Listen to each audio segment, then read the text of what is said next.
a tremendous twosome. They kind of offset each other, and Tyson Chisholm, crowding in on that 3,000-yard mark for his career in high school. He still has another year, just a junior.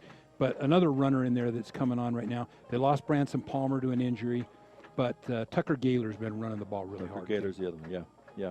And he's averaging 4 yards a carry. So then the little quarterback, Trayson Winkle, he's averaging 3 yards a carry on 26 carries. As he carries from time to time, too. Yeah, his confidence. He got hurt in that first game and was hobbled, and he's a sophomore, but, he's coming on. I think this, Dennis has the makings of a super game right now. I think so, and again, I'll go back to what I said. It's going to depend on how it starts.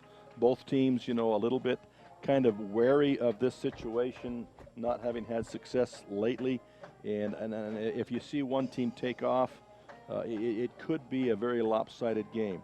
But if they stay even, this could be a battle right down to the wire. Yeah, it could. And a break here and a break there could make a huge difference. Again, we're getting ready for the kickoff, and I believe that Millard won the toss and declined or deferred to the second half, and South Sevier will be receiving. They'll be in the south end zone, going south to north, left to right, right to left for us. Again, we appreciate Snow College. That was the pregame show from Snow College. Let me quickly mention a few other of our sponsors, our regional sponsors: Zions Bank, Centricom High-Speed Internet, local channel 10, Sahara Motors, Service Drug, Utah Independent Bank, Intermountain Service Hospital, Elevate Oral and Facial Surgery, and Materian Natural Resources, Intermountain Power Service Corp.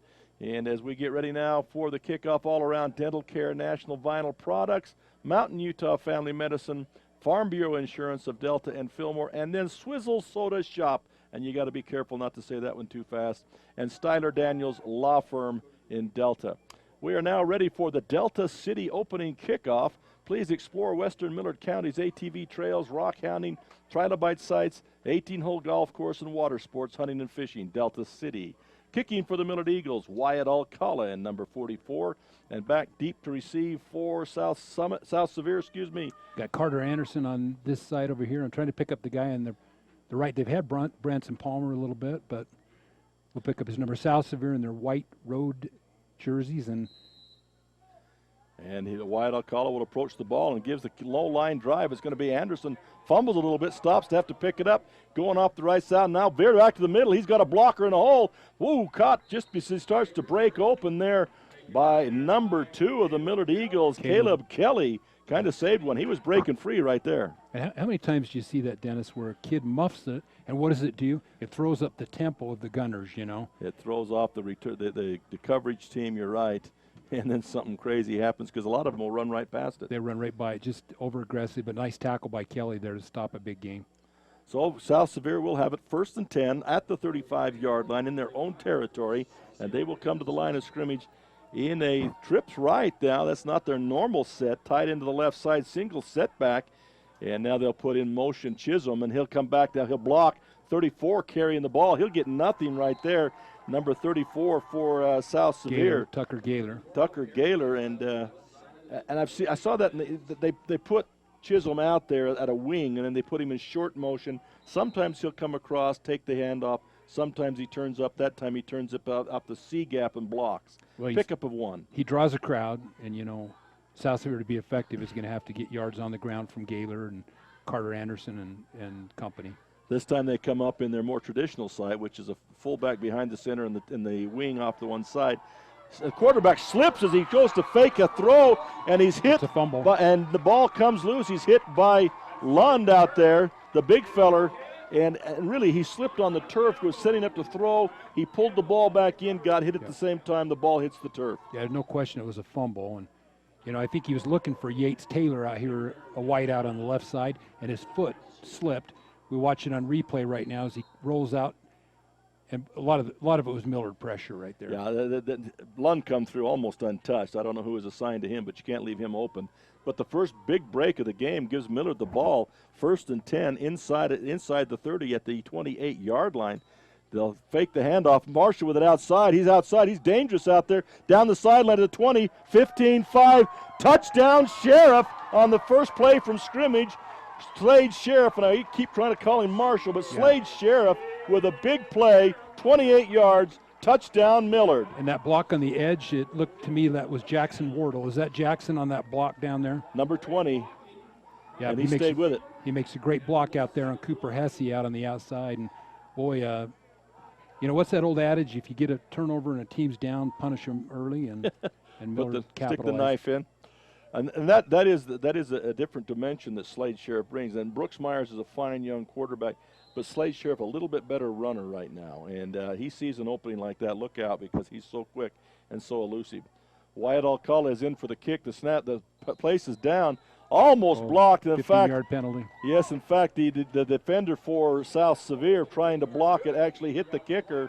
The kick was a good, and they'll mark this off on the kickoff. They will. And so the unfortunate about that is, you know, they'll come and kick the ball from the 45-yard line, and that's a great opportunity to squib kick that ball and gain field position. But that'll be a 5-yard walk-off, and right now, like say, with a minute and 1 second off the clock, this is an Eagles Landing scoreboard check for gas, snacks, automotive services, and High Country Deli Chicken. Visit High Country Chevron or Eagles Landing at the I-15 North exit.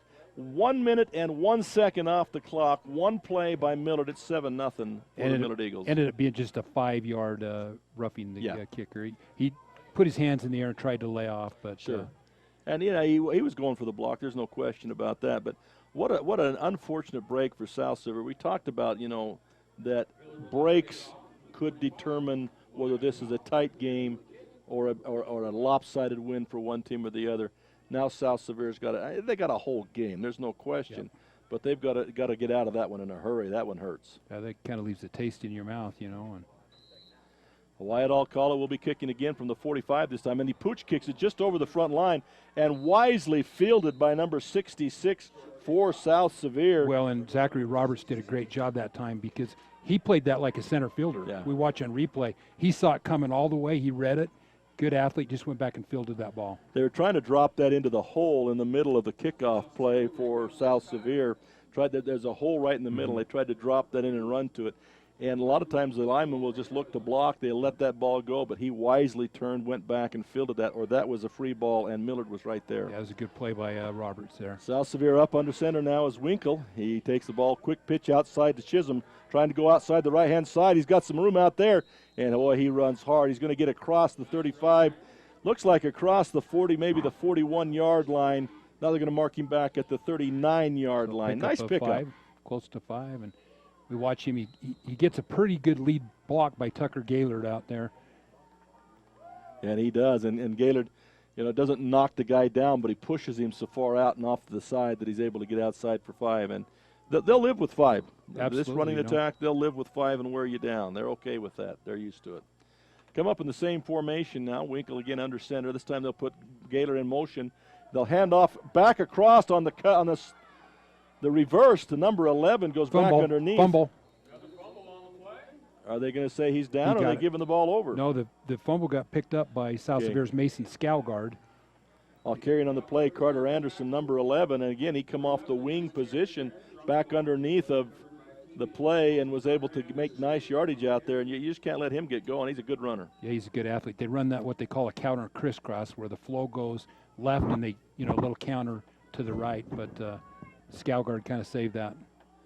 Now they'll come up again with Anderson on the wing and Chisholm behind center.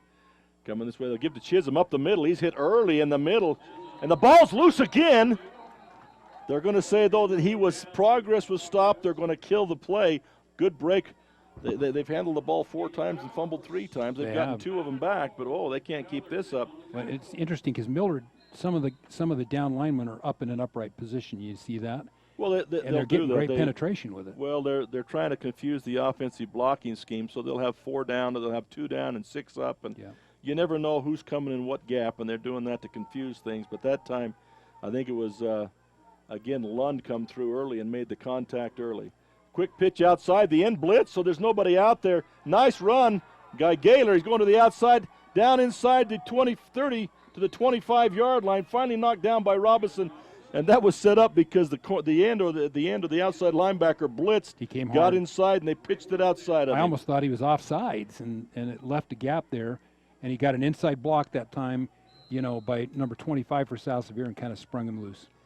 And this is a nice return after the fumble situation. South Sevier now in threatening position down at the 20-yard lines where they're going to put it 1st and 10 for the South Sevier. And we appreciate Dairy Farmers of America, their sponsor of the first downs here tonight. In motion is Anderson. He's going to motion out to the right side. Nice block out there. He's got room down inside the 15, inside the 10, and he'll be taken down fine. Looks like about the 6-yard line. And again, we mentioned that Anderson kid, and you got to be careful with him. Yeah, he's healthy right now. He's a super athlete. Top 3 in speed on the team, and they run that. They call it a rocket pitch.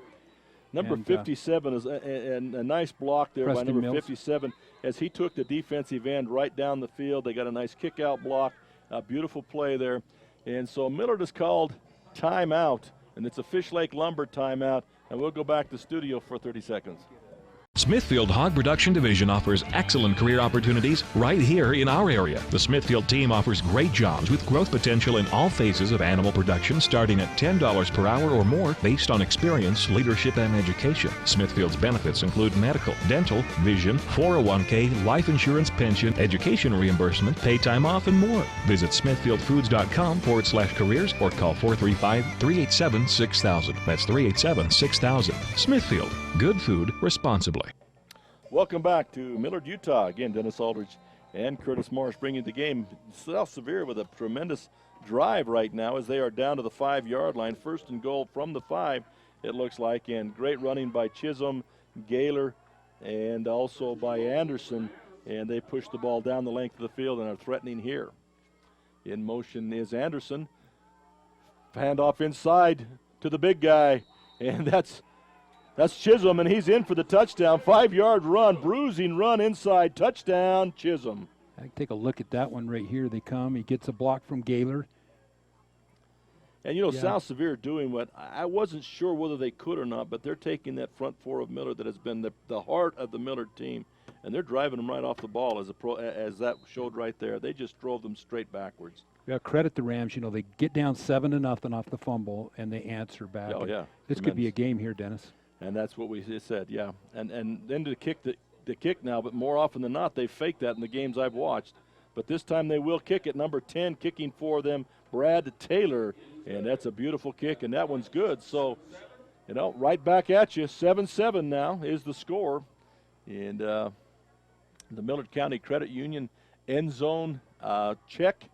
And for low interest rates on auto and RV loans, online banking, and convenient mobile banking, visit a Millard County Credit Union in Delta and Fillmore. That's kind of what we had in mind, that kind of a game. After watching the last couple of games or 3 weeks with the South Sevier team, they're healthy, and boy, they're potent.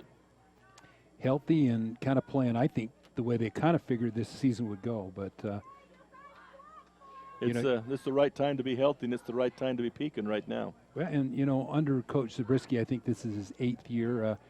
They've had a tendency to play their best football late. That's what I was talking to Coach Sheriff earlier on. That's what he said. He says these guys always seem to peak right at playoff time. Yeah, one year they had where they really struggled kind of like that, and they just went on a roll down that stretch, went to the semifinals. Got the semis, yeah. Went up to North Summit and beat them on the road. Yeah. And they'll be kicking once again. Brad Taylor will be kicking off for South Sevier from the 40-yard line. And you have Marshall and Wardle back deep to receive for the Millard Eagles.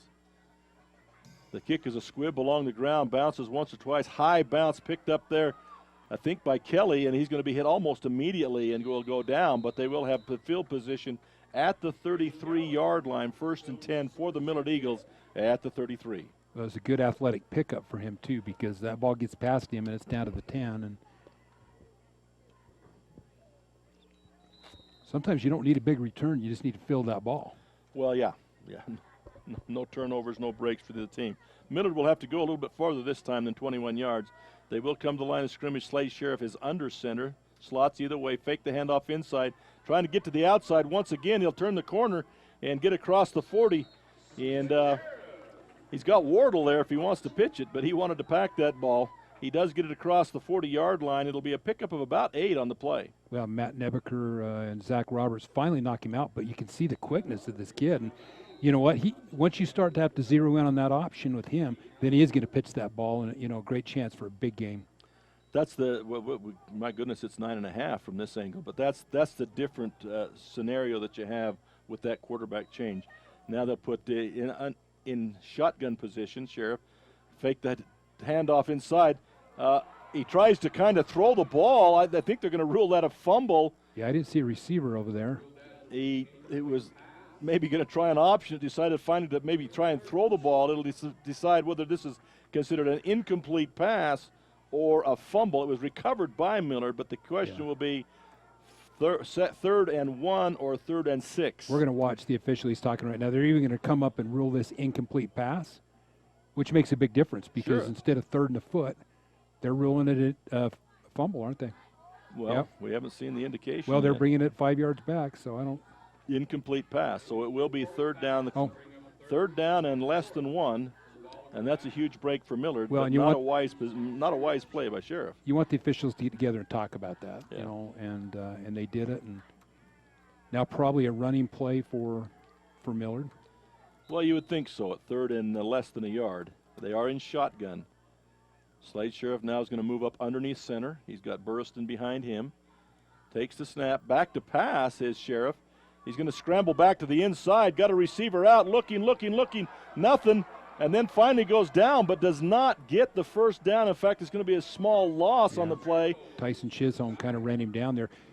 He had an opportunity to run for it, as you watch here. He was trying to keep back of that line of scrimmage, so he had an opportunity to pass. He should have just run for the first down probably there. But Tyson mirrors him right there and just kind of spread him out on the field there.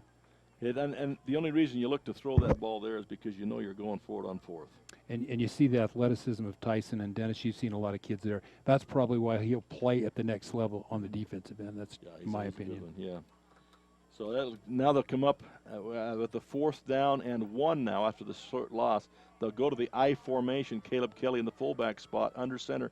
Give to Caleb Kelly. He struggles forward. He's hit immediately, but he does struggle forward to about the 45-yard line where it will be 1st and 10 for the Millard Eagles.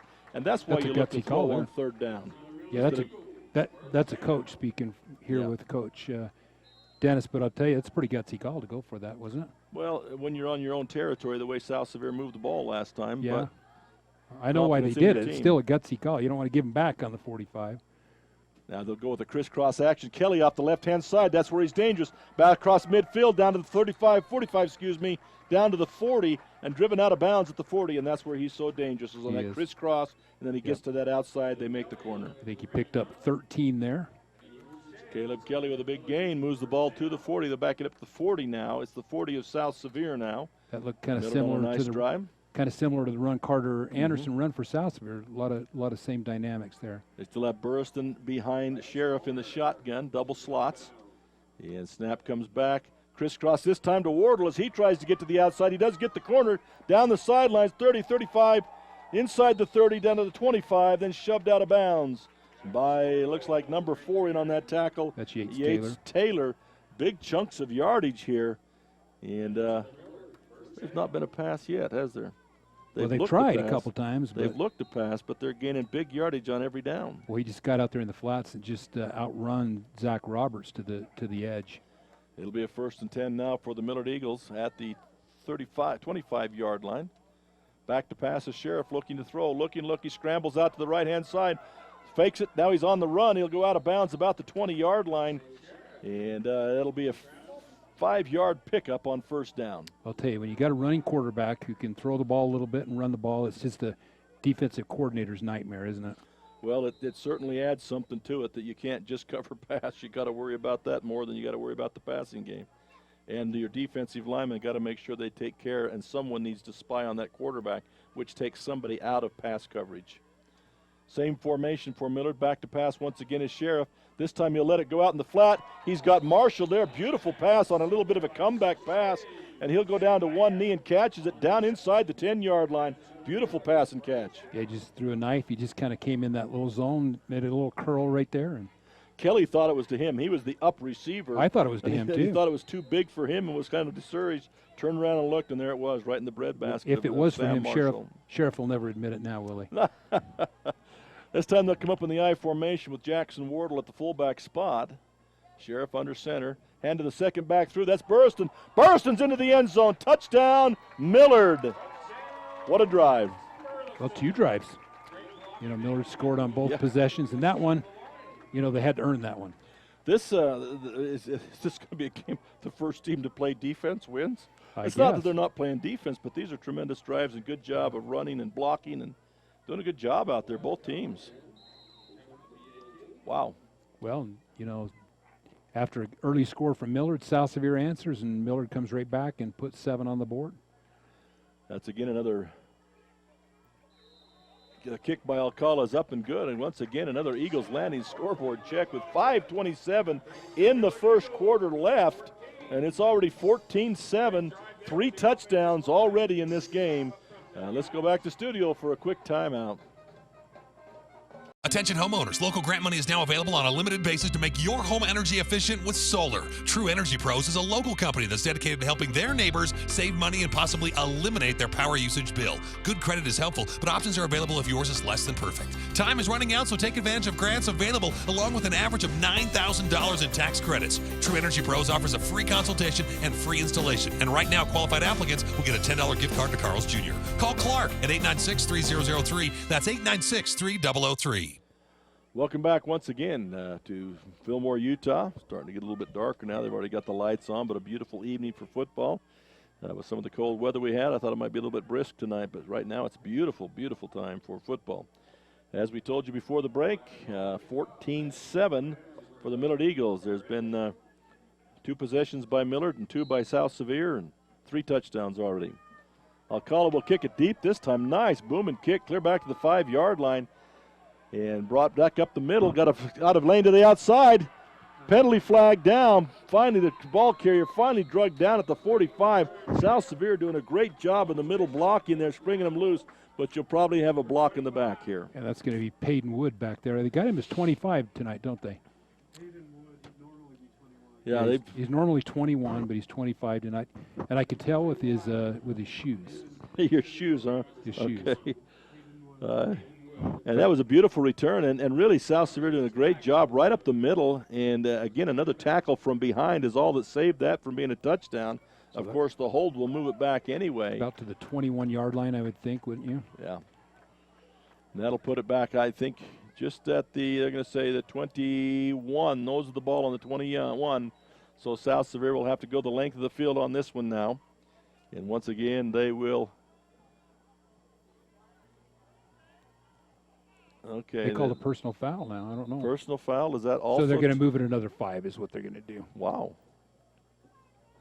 Did not see that. They didn't call it a hold. They called the only thing I can think of is a block below the waist.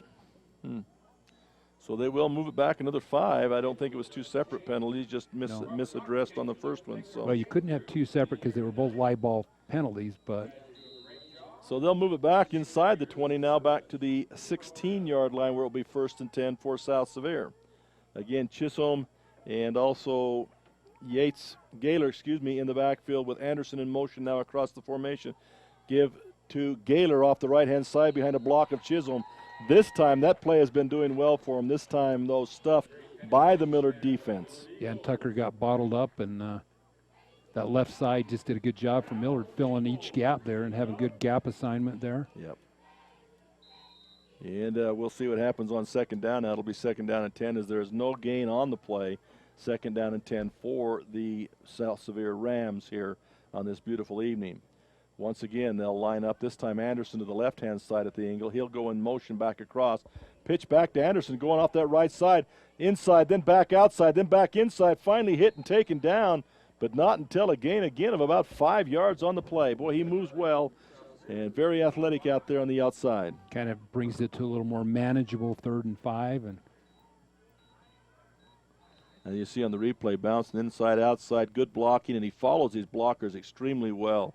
And you know, some people just run to daylight. This young man follows these blockers and does a good job of going inside and outside based on the block. Formation set to the right side this time. Chisholm under center. Anderson in motion once again. Fake the handoff, looking to pass. Flare pass outside to Anderson. Cut back inside. Nice cut back inside. Beautiful block out there. And that's going to put the ball down inside.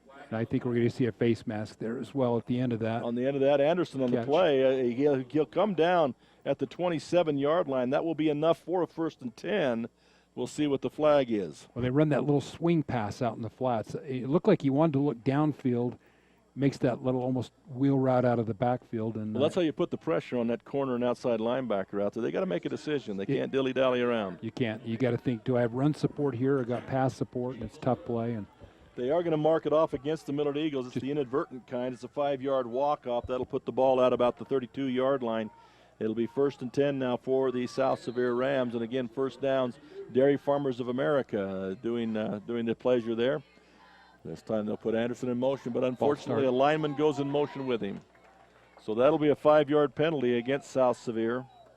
Well, we don't call names, but when all 6 guys on the line and 5 of them stay and 1 goes, you know it's his fault. Well, there are 2 young men in motion, but Anderson, it's legal. Yep. The young men on the line, it's not legal. So it'll be a, excuse me, 1st down and 15 now as the ball moves back to the 27-yard line of the South Sevier Rams. When you want to run the football, those plays just drive you to distraction. Anderson will go in motion back across the formation. Fake the pitch to him, give to Chisholm inside off the left-hand side. Now he makes some room, breaks through 1 tackle, jumps over another tackle, finally taken down on the sideline, the Millard sideline, clear into the track. Well, but the hit was hit on the sideline, so there's no penalty on that. But a beautiful run as he'll move the ball out to the 48-yard line. Great run by Chisholm. And Hunter Gannibal on the tackle for the Eagles. But once he gets through that first quick step, he's awful quick. He kind of skipped there at the 45 and picked up a head of steam. And you're going to have a hard time picking the North Creek Family Dental leading rusher of this game. You got Chisholm, you got Slade Sheriff, and you got Anderson. Well, I'm glad we got Brad James here to figure that out. North Creek Family Dental leading rusher candidates, all 3. South Sevier now, quick pitch to the outside to Gaylor. He breaks 1 tackle, and he's going to be hit hard and taken down hard. Hit finally by number 4, Sam Marshall. He was being held up by one of the defensive linemen, then nailed by Marshall after a short gain of 2. In so many of your playbook, you look at and you say, against a 4-3, this is my guy. This is who I block.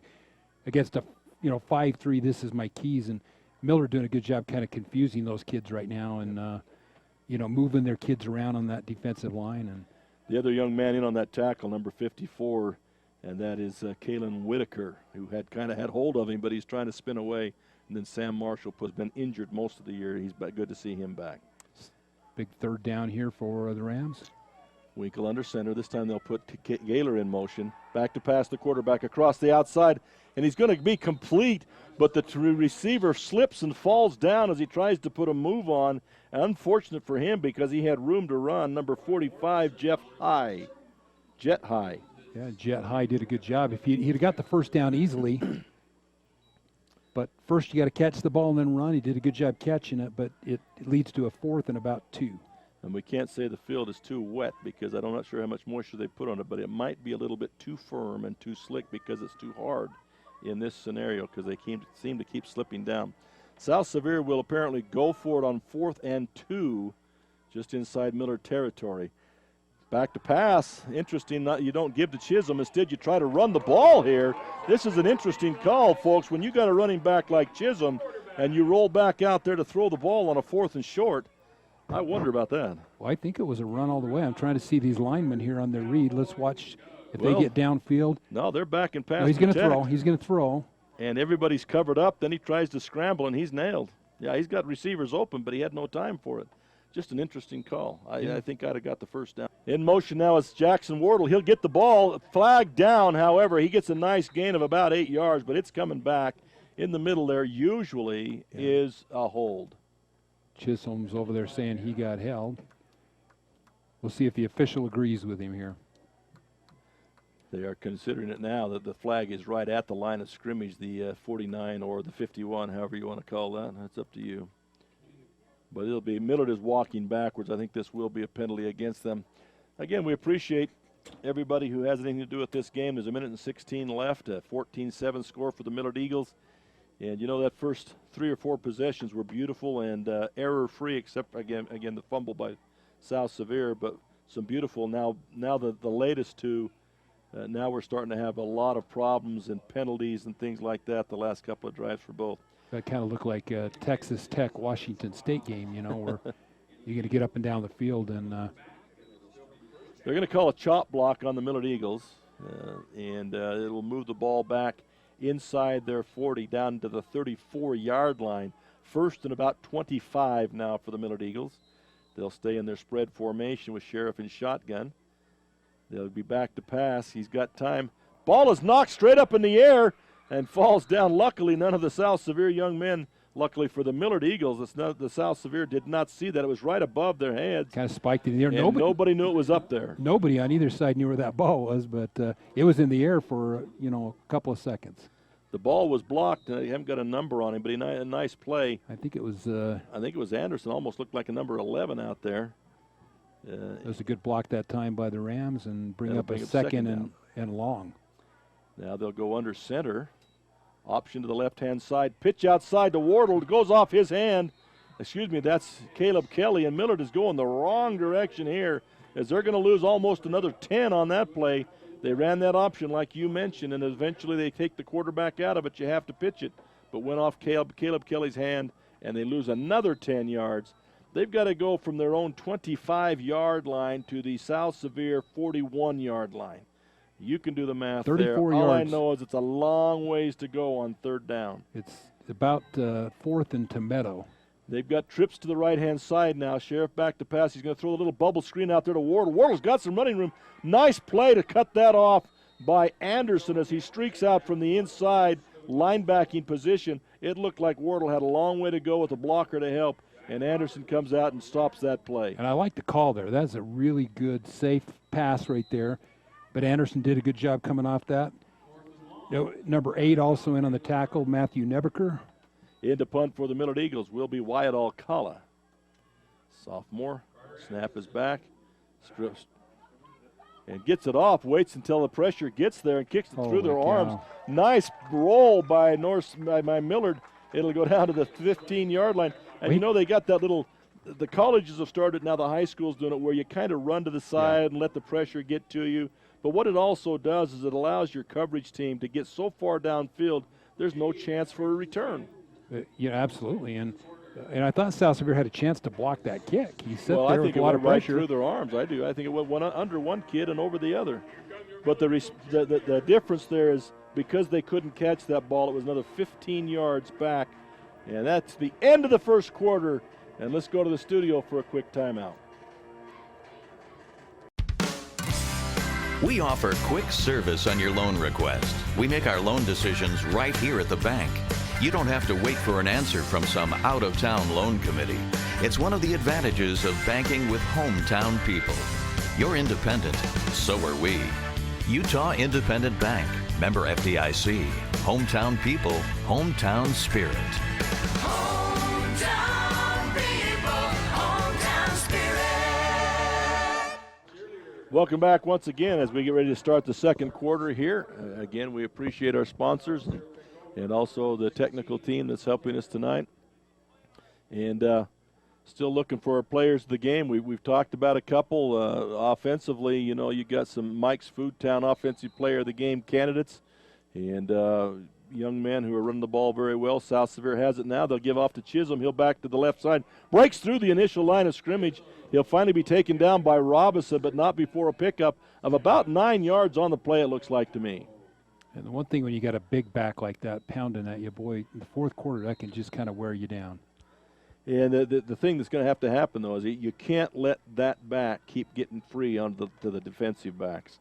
The line has got to stop that young man before he gets to that second and third line of defense because he's too big, and he'll take a toll over the course of a game. This time they'll come in motion left to right. They'll give to Chisholm off the left-hand side once again. And it goes down low. Sheriff Marshall goes down low to try and take that tackle. Was not able to do so. Finally taken down by number 51, Hunter Gamble, but not before he gets the ball across the 30-yard line to the 32. First and 10 for the South Sevier Rams. Well, it's a good, solid run to get a first down. On the last time, their last possession, they were unable to capitalize on fourth down, and this time keeping it on the ground. South Sevier's only completed the one pass on the swing pass out of the backfield. Once again, they'll come up with a power side right, motion across to the right side. Fake, give off on the inside to Anderson, and he's going to be hit immediately. Great penetration by Lund as he penetrates the line of scrimmage, drives it back, and then gets a lot of help from a lot of other friends there. But a great play by Lund to start that mess. Well, they run that counter crisscross, and that time nobody was fooled. That time, great job from Millard to sniff that one out. And he beat the block off the ball as the young man from South Sevier tried to get his feet set and get him hooked. Just nothing doing as Lund just too big, strong, and quick, and went right through that block into the hole. So that'll bring up now a second down and about 17 for the South Sevier Rams. They'll come back. This time they'll go trips to the left-hand side. Pitch out to Anderson, the single setback. He's got help out there, and he's going to get a gain, but not quite enough as he'll come down about the 30-yard line. A pickup of about 5. It'll be third down now and 12 to 13, depending on the spot. Brings up probably a pretty obvious passing down for South Sevier here. Well, you never know, but obvious, but you never want to do what the defense is expecting. So you think maybe don't. Screen, maybe that swing pass again, or have the swing pass option. And then if the corner rolls up, then you go deeper to the other receiver. We'll see what happens here. They go single setback now. Under center, slots both ways, motion back across. Is Chisholm looking to pass. He's flushed out of the pocket. He's running for his life. He finally passes it off. Chisholm will receive it, but he'll lose yardage. And Chisholm, I think, caught that ball merely to keep Millard from catching the ball as it went off his hand and then popped in the air, and Chisholm wisely grabbed it before it was intercepted. And nice pressure by the Millard Eagles. That's Rowell putting pressure on. Well, the pass, Winkle just kind of dumped it off, and it came off Chisholm's right hand and kind of bounced back to the left hand. But South Sevier's going to have to punt the ball here. They'll have a 4th down and 20 now, and they'll be back to punt now. I can't catch that number 2. It's Brad Taylor back to kick. Taylor back to kick. And the snap is back. Kick is up. It's not a good kick. He was under pressure. It's going to go out of bounds. It lands at about the 43, but that's not where it went out, as they'll walk back up the line as their protocol until they see where it crosses that line. They'll say it's out at the 39, so a big break for the Millard Eagles here as they will have the ball inside Ram territory at the 39, and the Ram defense needs to stand up here now and make a big stop. Was that Callan Whitaker on the pressure there, Dennis? Did not catch that. Because even though he didn't block that punt, he made Taylor alter his projectile. Dylan Lund is the information we get over here. So I'm not sure if that came from Grandma or who that came from. But sometimes you don't make a block, but you impact the play in a positive way, as Lund did right there. Yeah, and on the other side of that, Wyatt Alcala was able to kick that underneath the feet and get a tremendous kick down there, which, just it's weird how it happens sometimes. Sheriff is back at quarterback, dropping back to pass. Once again, he's being pressured, steps up in the pocket. There's a penalty flag down. Still looking to throw passes across the middle. Oh, caught and then dropped. I think it's going to be no good anyway. I think there's going to be a penalty flag down, but that pass right in the breadbasket and then dropped.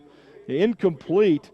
And the thing that will make possible is they could decline the play now if they wanted. But I think they'll take it to get the yardage and get them out of their territory. A spot foul at the 43 would take it back 10 yards from there, so it's even a greater penalty. But they do make it back across midfield now to the 47-yard line of the Millard Eagles now as they, and again, it was so pretty to begin with in that first half of the quarter. Well, Marshall threw a strike there, and the thing about him is they're trying to control him in the pocket, but his athleticism is just... he's all over the place. He'll be under center this time. Fake the handoff inside, option to the outside, quick pitch to Jackson Wardle. Wardle is caught immediately. Great play as no one was fooled on that option that time. And he's taken down. Did you get the number? That's a great play by that young man, 50-something. Yeah. 56. And he comes in there and makes the tackle, and that's Zach Roberts. Okay, because we don't have a 56 on this program. He's listed as 66. Yeah, they changed their numbers around a little bit, but Zach did a good job kind of stringing that play out. All you got to do on that play is to string it to the sideline, let help come, but... Well, you got to make them honest by making the fullback ride work, and then the quarterback's got to step inside and bring him down, then kick. He'll go trips to the left-hand side this time. They got pressure up front. Again, the option outside. He's going to throw the ball to Kelly, and that'll be no good. It goes over Kelly's head. I think that was option again, but the pressure was such that he had no choice but to try and throw the ball rather than run the ball. When you get that kind of pressure, you got popped on the hit for the first time. They, got the Sheriff just a little bit on that one. So it'll now, once again, it'll be third down and long. 20 yards to go at least. Well, you get 25 yards to go here. Make almost 30 yards to go on third down. Penalties by both teams destroying the offensive continuity. Back in the shotgun, Sheriff. Snap comes back. He's under pressure. Got the screen in the middle. It's complete there across the 45, across midfield, down to the 45.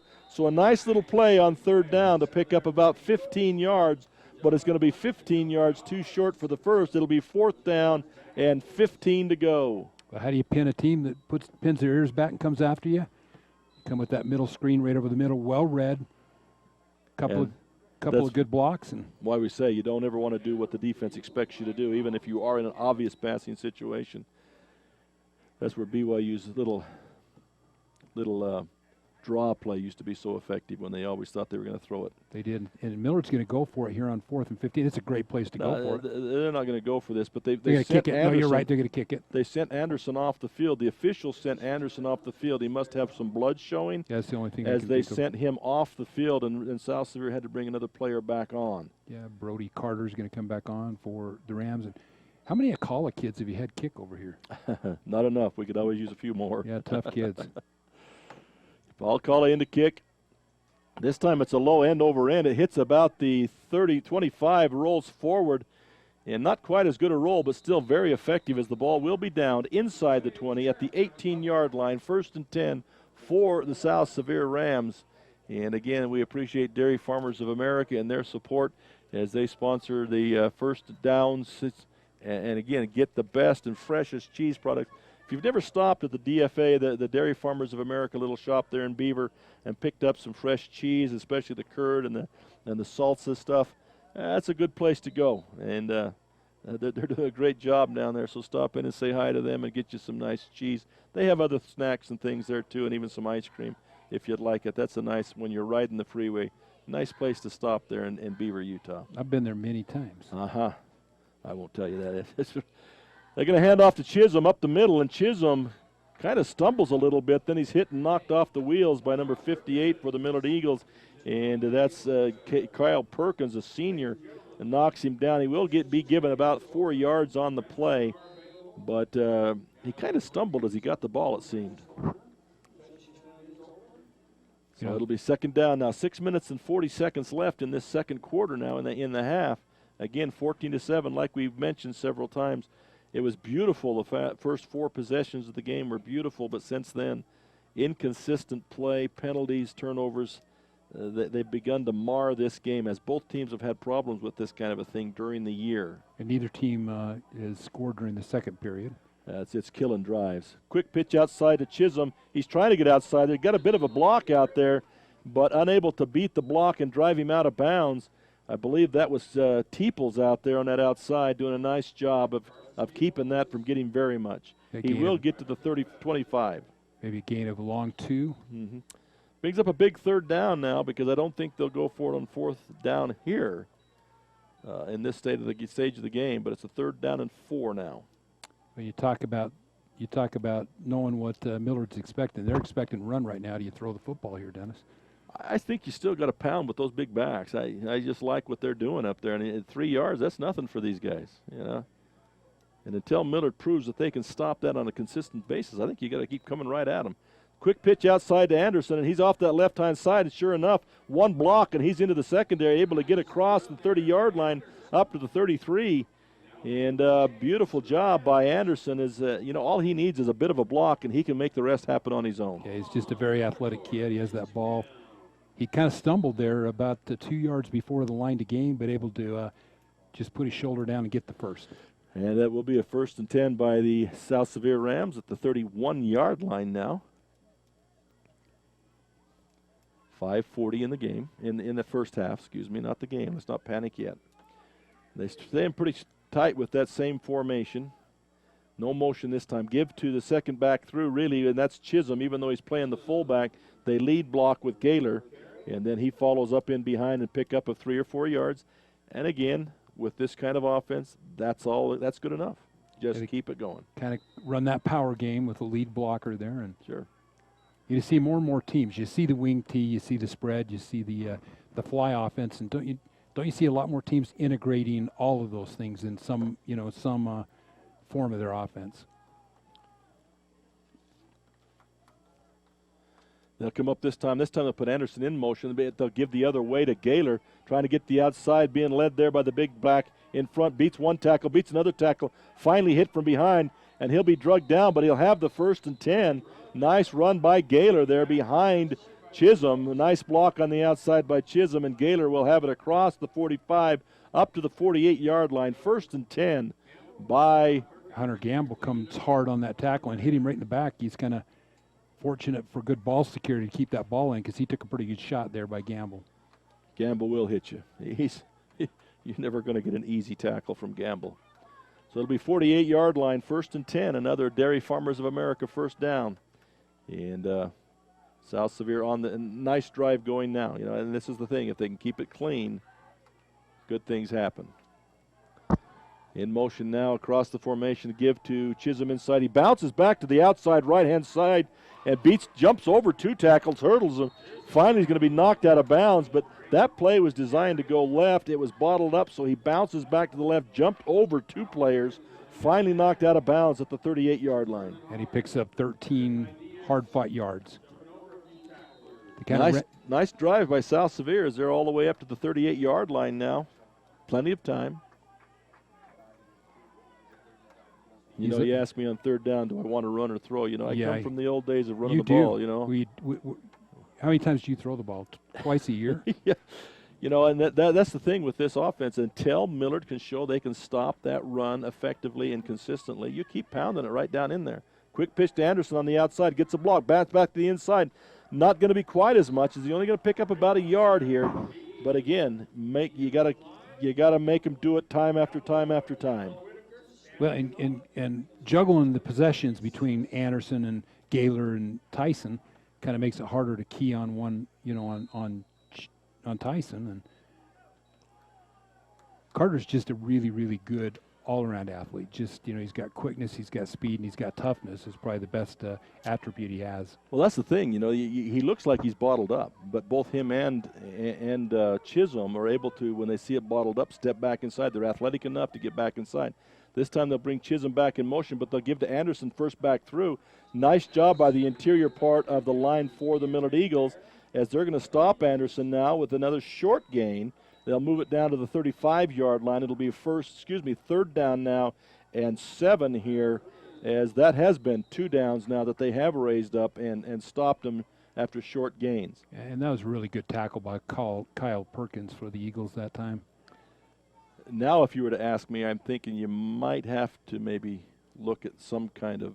Well, you're down here on the 35-yard line. I tell you, you really got 2 downs, right? Yeah, really. You're right. You could go run it here twice more. They've got Anderson as a single setback.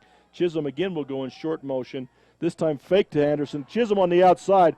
And Chisholm, oh my, that looked like it had big yardage written all over it. And well done by the Millard defense as they rush up and stop that. I thought that was going for a good 10 yards. Well, I'll tell you, Slade Sheriff was outstanding on that play, because as Mason Scalgard comes out to make that block, the little guy gets in there and just blows it up. Well, somebody's got to cause some trouble there so the bigger fellas can get there and help you out.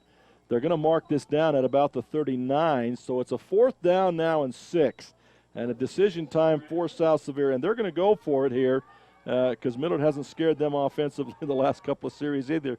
So they go with the trips formation once again. Anderson in the back to pass is Winkle. He's rolling to his left. He heaves it up there. There's a penalty flag down. There is a reception. It's complete on the wing out there to number 14, Cooper Hesse. I don't see a receiver downfield. Did you, Dennis? It was thrown in the middle. I don't know if you're going to have a hold. One of the South Sevier young men is protesting. I'm afraid maybe he's going to get called for the hold. But that thing was thrown up as a duck, but a nice job of receiving that by Hesse. And he's going to pick the flag up. Oh, they're going to say holding on the Millard Eagles now. Defensive holding. That's an unusual. On a receiver across the middle, I'm assuming. Defensive holding. It'll be declined by South Sevier. 1st and 10. Where he threw that ball, it almost had to be on a slant or something across the front. But you're right, he kind of threw that ball out, and Hesse just came down with a big catch down to the 15. So it'll be. Hold on now. There's a little bit of confusion here. He's actually marked the ball down at the 15-yard line, but if it's on the reception, that's back where the first down marker is, back at the 21. So now they're going to have a confrontation, not a confrontation, but a discussion by the officials And it almost looked like they took the end of the play and then tacked on a penalty is what they've done. You got to take one or the other right there, right? The chains guy says, we're not going any farther. This is where the ball went out of bounds. We're not going up there. So the catch, wonder if we can get that replay again. Our fine staff here, the Beaver guys here just doing a great job for us. I'm Dr. Gordon. Players are trying to say, oh, no, this is where it was. So we're going to see right now, Dennis, on the replay that the catch is going to be made down at about the 23-yard line. And that's where the down marker is at 23. That's why the chains guys weren't going any farther because that's where they had it. In the confusion, they'll move it back to about the 35-yard line, 25-yard line. They've called a timeout, and we'll take a quick timeout too. Nearly every person reaches a point in their lives when they need to have their wisdom teeth removed. Dr. Barton of Elevate Oral and Facial Surgery is the choice for wisdom tooth removal that can give you the peace of mind that you want. Having completed an additional 6 years of hospital-based surgical and anesthesia training after dental school makes him uniquely qualified to help you. Dr. Barton always takes the time to clearly explain the procedure so that you fully understand what to expect and are comfortable with your treatment. Visit them online at richfieldoralsurgery.com or call them at 435-287-4455. Elevate Oral and Facial Surgery. Welcome back to Fillmore, Utah. Again, a Fish Lake Lumber timeout. Take time out to tackle a fix-it project or just stock up on IFA animal feed and Ace Hardware Supplies, all at Fish Lake Lumber in Beaver. We appreciate them. That is a Fish Lake Lumber timeout as they try to figure it all out and decide what to do. It'll be a 1st and 10. The end result of everything is a 1st and 10 for South Sevier at the Millard 25-yard line as they've got a nice drive going on now. They run trips to the right-hand side. No motion this time. Quick pitch to Anderson behind the trips. Nice play by the Millard defender, and that is number 51. Excuse me, no, that is 52. That's Teeples. Comes up, he beats the block early, flashes through. Tackle for a loss on Anderson.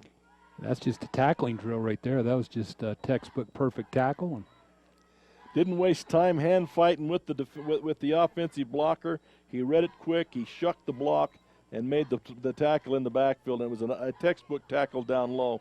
So it'll be a 2nd down now and about 13 for South Sevier. They'll go back to the 2-back set. Anderson in motion. Now they're going to look to throw the ball. Winkle's got the ball out there. In and out of the hands of the receiver. I believe that was Gaylor, as he back out, as he went through the line and then to the outside. Totally uncovered, and he's just not able to bring that ball in. Boy, and that was just a really well-thrown ball to Tucker Gaylor, and he just kind of let it slip through his hands. That would have got the ball. That would have got a 1st down. He caught that ball at the 20, would have got down to the 15. And possibly more, but now it'll bring up a 3rd down and long. 3rd down and 13 is, and now there'll be another timeout by. Well, it's an official timeout. Apparently, we got some blood. Number 54 for Millard Eagles. You know, it used to be a mark of greatness and toughness if you're all bloody at the end of a game. Yeah, they don't do it anymore. Now, if you got blood showing, you're out of the game, boy. Yeah. And so they run a player out of there to wash his hand off. Got a little blood on the hand. They'll wash it off. They have to run another player in there for that 1 down. Then he'll be back in the game. Nothing serious. Yeah, so much of the rules have changed for safety. The last play, South Sevier had a kid with his helmet come off, and he has to set. And yep, come out of play, and yep. So once again, back to the line of scrimmage. They'll come with the power to the left-hand side. Anderson in motion from the left, back to the right. Quick pitch. Now he's back to pass. He's hit quickly. That spins out of it. He's got to throw up there. It's going to be intercepted. And that, again, I didn't catch the number, but a Millard player came through there early and busted that play all to pieces. Anderson did get his feet back under him and let the ball loose, but it's all for naught. And that's Rowell who comes through and disrupts that play. Anderson goes ahead and throws it anyway, but Robinson catches it at the goal line. He just did not have enough pepper on him because he lost his footing, and the receiver was double covered. Well, it's just a great play to put pressure on him, read that play. And so with $1:25 left in the first half, Millard has now got it at their own 6-yard line, 1st and 10. South Sevier wanted to take that ball away now and get something big here. They go motion across. The double slant comes off this crisscross. They'll give it off to the hard running back, number 2, Kelly, and he'll get it forward to about the 9-yard line. A pickup of a couple here, but Millard, I guess, wants to accomplish 2 things. They want to maintain possession. They want to run this clock out and not let South Sevier get this thing into the end zone. Yeah, absolutely. They're more than willing to go in with a 14-7 halftime lead right now. 58 seconds left in the first half here. Back under center now is Sheriff. Takes the snap, hand off to the second back. That's Burst, and he'll look to come back. penalty flag down, and Burriston will be taken down at about the 13-yard line, but it'll be a hold, I'm imagining, inside as Burriston tries to break that back outside. This will probably be a hold in half the distance to the goal. The advantage for Millard here, I guess, they lose yardage, but the advantage is they get to run another play and take more time off the clock. It'll be spotted back at the 5-yard line. South Sevier will call a timeout, however, and so that is another Fish Lake Lumber timeout, and we'll go back to the studio real quick, also taking a timeout. I'm John Sorensen. I'm a general surgeon here at Central Valley Medical Center in Nephi. For the last 29 years, I've been involved in the U.S. Army Medical Corps and deployed 4 times in the last 15 years. When I got back, I decided I wanted to work in a smaller community and take care of patients. Nephi fits that bill very nicely. The people are wonderful. I think all of my experiences have contributed to making me a better physician. I'm interested in continuing to improve myself and my skills here in Nephi. Robinson Transport is a major part of the central Utah economy by hauling supplies to maintain the energy needs of Utah and surrounding states. The management extends a sincere appreciation to all of their drivers for their hard work and dedication. Robinson Transport fully supports the education of our area youth and their participation in athletic competition. Should you need any construction equipment, topsoil, gravel, or concrete work, remember Robinson Transport of Salina, a proud sponsor of this sports broadcast. Welcome back to Fillmore. We have 46 seconds left here. Millard with it, second down deep in their own territory. Back to pass is Sheriff. He's looking. Now he's got to get out of that end zone. He doesn't want to get caught back in there. He's out across the 10-yard line, and he'll step out. Third down, and actually after the play, it's a gain of about 2. It'll be a 3rd down and 1 here with 28 seconds.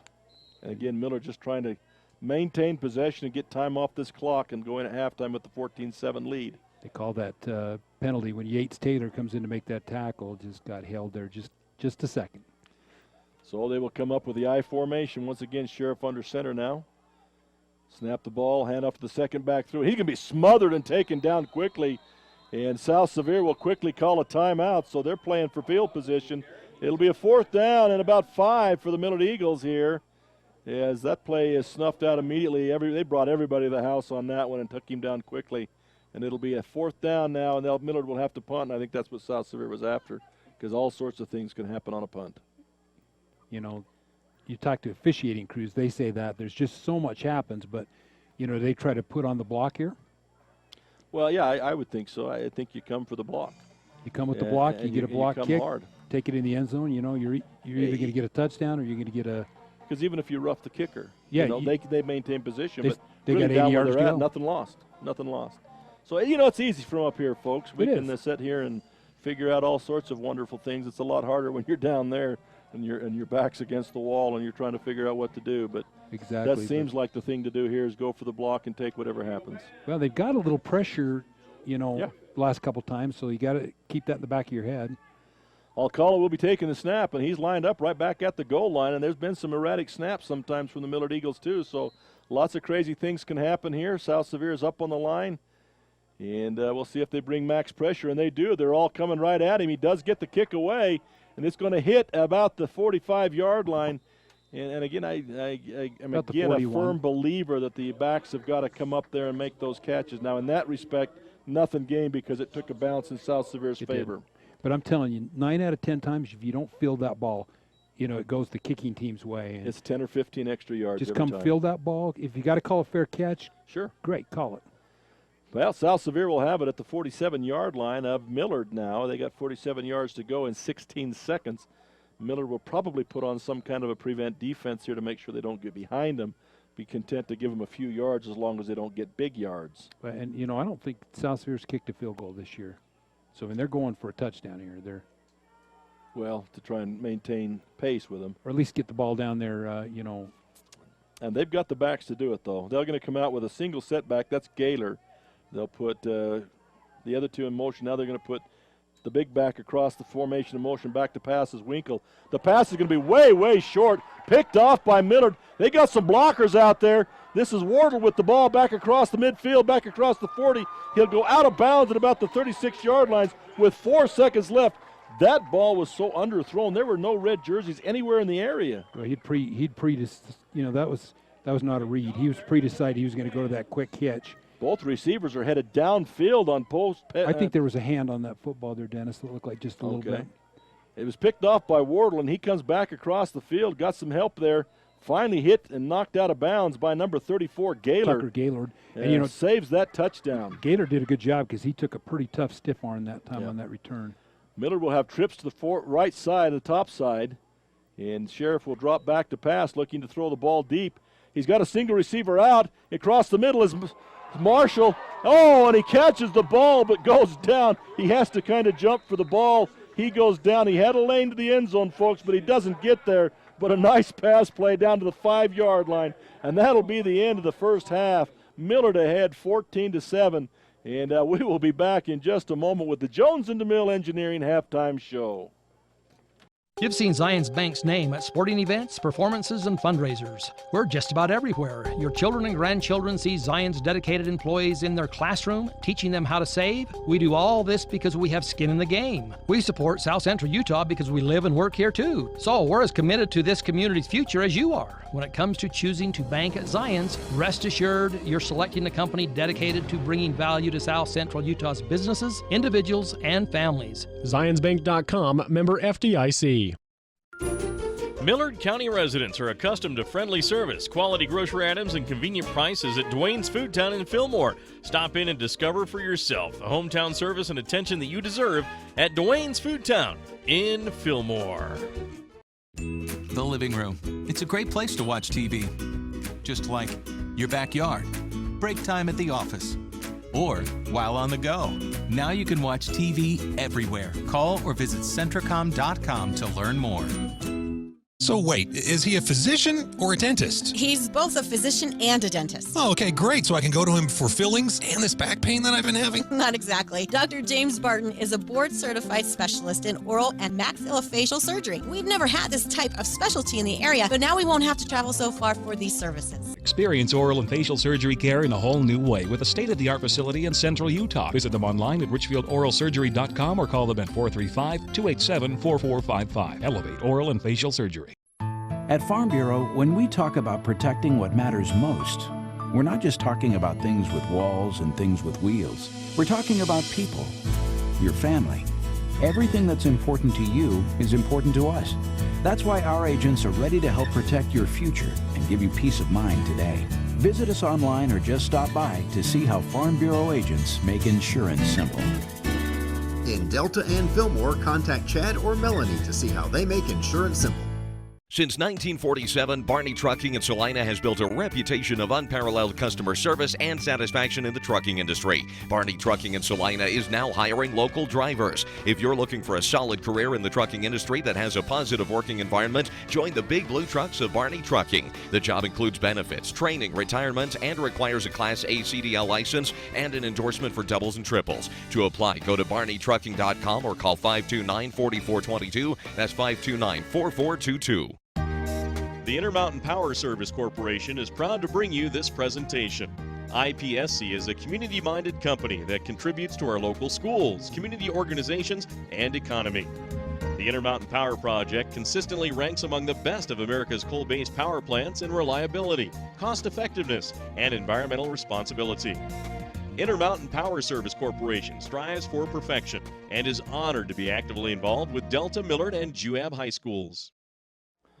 Welcome back once again to Fillmore, Utah, home of the Millard Eagles with tonight's play-in game between Millard and South Sevier. Again, we appreciate all that are helping bring this to you. The Beaver crew with Walt Kirksick and his crew with Tyler Moss and Cooter Gale on the cameras for helping us out tonight as part of the Mid-Central Utah radio, plus also the Centricom Channel 10 that bring these games to you. Cooter Gale, that has to make our all broadcast, all names team, right? The Madden all names team, Cooter Gale. Like that one. The Curtis Marsh all-time name. We appreciate him bringing it to you. Real quickly, a Beaver Medical Clinic scoring summary. The first 3 quarters of the first quarter was a beautiful game to watch. other than the fumble right off, and that led to the first score, of course, the fumble by South Sevier deep in their own territory, on the second or third play of the game. Actually, the second play of the game, South Sevier fumbles. We got that one dialed up, and Millard recovers it, and then one play later, Sheriff goes 29 yards for a touchdown. That was the first series.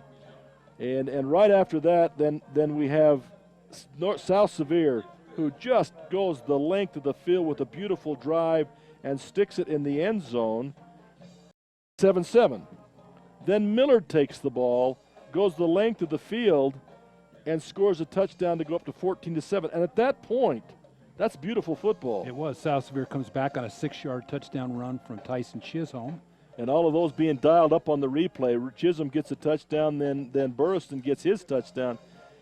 We're thinking, okay, this is going to be one of those games where we just go back and forth and back and forth. Since that point, it has deteriorated into penalties and turnovers and all sorts of things that just drive coaches nuts. Yeah, just, that fumble, a costly fumble for South Sevier to start the game off. Credit the Rams for bouncing back with a touchdown. And, we look at this game and, there's a lot of jitters. The winner of this game goes to Grand next week to play. Yep. Chance to get in the semifinals. Sure. And a lot at stake right here. But what do you think the coaches are telling their squads at halftime right now? Well, we'll let you hold that one, and you can do keys of the game for the second half. Keys to the games. I can tell you what I think Coach Zabriski's saying because I've heard some of those things. Yeah, we appreciate Beaver Medical Clinic, and we also appreciate Walt Kirksey for dialing up some of those replays. Like we said, since that point in time, it's been interceptions, fumbles, penalties have been the big story because both teams have put together some decent drives in that second quarter, but unable to continue it because of penalties that have taken them out. And there have been, let's be honest, there have been some tremendous defensive plays too that have caused the other teams to lose big chunks of yardage also. Yeah, it's kind of turned into a slugfest, but we had a lot of 3rd and 22s in that second quarter. But, a beautiful first quarter for both teams. Millard up 7 on the at halftime right here. And, I looked at some of those things right there. And, when you look at time of possession, South Sevier's almost 17 minutes and Millard just 7, but Millard scored on quick strikes. And one thing Millard impressed me was Sheriff's ability to run the football. And that's part of your State Farm Insurance stat check. Stat check. So that's true. And, let's go back to studio for 3 minutes. Then we'll be back with some statistics, and you can go over all that stuff you're just aching to put out there for us, and we'll go back over that. Back in 3. It's time to step out of one-size-fits-all medicine. Service Drug is now offering compound prescriptions that are uniquely personalized for you. The pharmacist at Service Drug will work with your doctor to personalize the dosage, and they can combine compatible drugs to simplify your medication schedule. They also feature flavorings that are child-friendly and eliminate unnecessary fillers to stop adverse reactions to medication. Ask your doctor how you could benefit from a compound prescription. And remember, it's Service First at Service Drug in Delta and Fillmore. Sevier Valley Hospital supports our local athletes, not only during the game, but when they need some help to get back into it too. Our own team of starters includes physicians who specialize in orthopedic and general surgery, ENT, podiatry, family and internal medicine, pain management, and other areas of care. And they work to repair sports and everyday injuries right at our hospital, helping to keep both our athletes and their fans close to home for your care. Sevier Valley Hospital, healing for life. Materion Natural Resources in Delta, Utah, advocating education and athletic competition in our Millard County communities. Materion is the only source of high-quality beryllium in North America. Beryllium is used in your car, cable TV, and tablet. It's even used in your cell phone. Because of beryllium, you're connected with family, friends, classmates, social media, and the web. Materion offers a safe and successful sports season to all Millard County schools. Materion Natural Resources. Sahara Motors, just north of Delta, makes the vehicle buying process easy and stress-free just for you. Choose from 5 new brands under one roof and let the adventure begin. That's right, Sahara Motors has new Ford, Chrysler, Jeep, Dodge, and Ram all under one roof to make the process quick and easy. Oh yeah, and an entire lot full of pre-owned vehicles completes the deal. Be sure to welcome Kaylin Sperry to the sales force at Sahara Motors, just north of Delta. Stevens Feed and Holden serves the surrounding communities in Millard County as well as farmers in central and southern Utah. They buy, sell, and haul alfalfa hay. You can be assured that you'll get the right price while receiving the service you deserve at Stevens Feed in Holden. Roper Lumber in Fillmore is your full-service lumber yard, appliance center, and Ace Hardware store in Millard County. Whether it's a fix-it project, building a shed or addition, or just regular home maintenance, visit Roper Lumber Ace Hardware at 95 North Main in Fillmore. Mountain Utah Family Medicine in Richfield is committed to providing compassionate, patient-centered, high-quality care to patients of all ages. Our staff of highly skilled and experienced care providers offer a wide variety of advanced medical care and treatment services for you and your family. We offer convenient appointment times, including after-hours services. Place your health and wellness in the hands of experienced medical professionals by scheduling an appointment with our physicians today. 435-896-9561. Welcome back once again to Fillmore, Utah. Dennis Aldridge and Curtis Marsh bringing you the game today. It is halftime. Millard Eagles ahead 14-7. This is the Jones and DeMille Engineering halftime show. Jones and DeMille Engineering supports our youth in their efforts to develop new talents and passions, paving the way to success. They wish the best of luck to all of the rural teams this season. Jones and DeMille Engineering, they'll help you with all sorts of things. They like to help you tackle the toughest infrastructure issues that you might have. We appreciate Jones and DeMille and all of other fine sponsors. Let's go to you for the statistics. I know you're excited to bring out the statistics and paint a picture here for the folks at home. I'm just glad to have Brad James here. He's the master, you know. Yeah. You take him anywhere, and he has a stat for it, and he'll tell you he's good at it, and we appreciate him here. But, you know, you look statistically, and really pretty even statistically. In some ways. In some ways, time of possession favoring the Rams tonight. But you look at, they come in here rushing the football, South Sevier with an edge, 26 carries for 147. But a solid job by Millard, 15 for 99. You know, Millard came out and threw the ball a little better. And, you know, one comment, we talked about Sheriff's ability to extend it down, to live on and create life with his feet. He did a good job. The kind of three-headed rushing attack with Tyson Chisholm, Tucker Gaylor, Carter Anderson, 147 yards on the ground for the Rams. You know, did a good job on the ground. That's the disparity maybe in the time of possession, a little bit like that. South Sevier struggled a little bit passing the ball, although Trayson Winkles 4 for 6. Yeah, but the one pick didn't cost him, but the fumble and the first possession cost South Sevier a touchdown, and since then it's been even. Yeah. But Millard Eagles on top, and that's the most important stat, 14-7 at halftime. Yeah. And, you know, you talked about us not throwing the ball back in the day, and when you've got a predominant running team, you still got to throw it about 1/3 of the time, maybe 15, 16 passes a game, and you've got to complete at least 2/3 of those. That keeps everybody honest for that running game and makes the running game click a lot better. And so if he's 4 of 6 in the first half, that's what he needs to be. Exactly. That's wonderful. Exactly. You can't Slowed in complain that about rush. that. We appreciate that again, Brad James and his help. A State Farm Insurance Stat Check. If you're stuck in a state of falling behind with kids' finances or insurance, get an insurance check from State Farm agent Brent Stapley at 438-5451. So we appreciate again State Farm Insurance for that. We're gonna go back to the studio in just a minute here, and then we'll be back with some keys of the game in the second half. So let's go back to the studio real quick.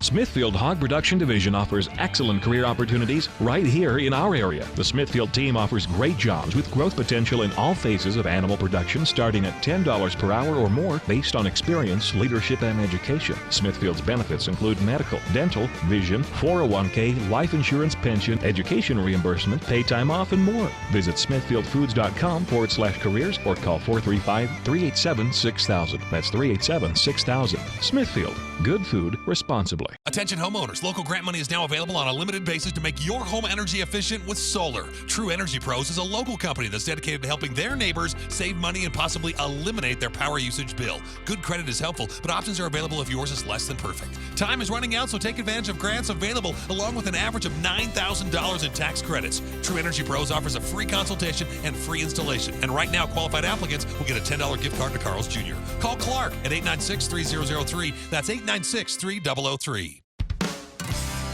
We offer quick service on your loan request. We make our loan decisions right here at the bank.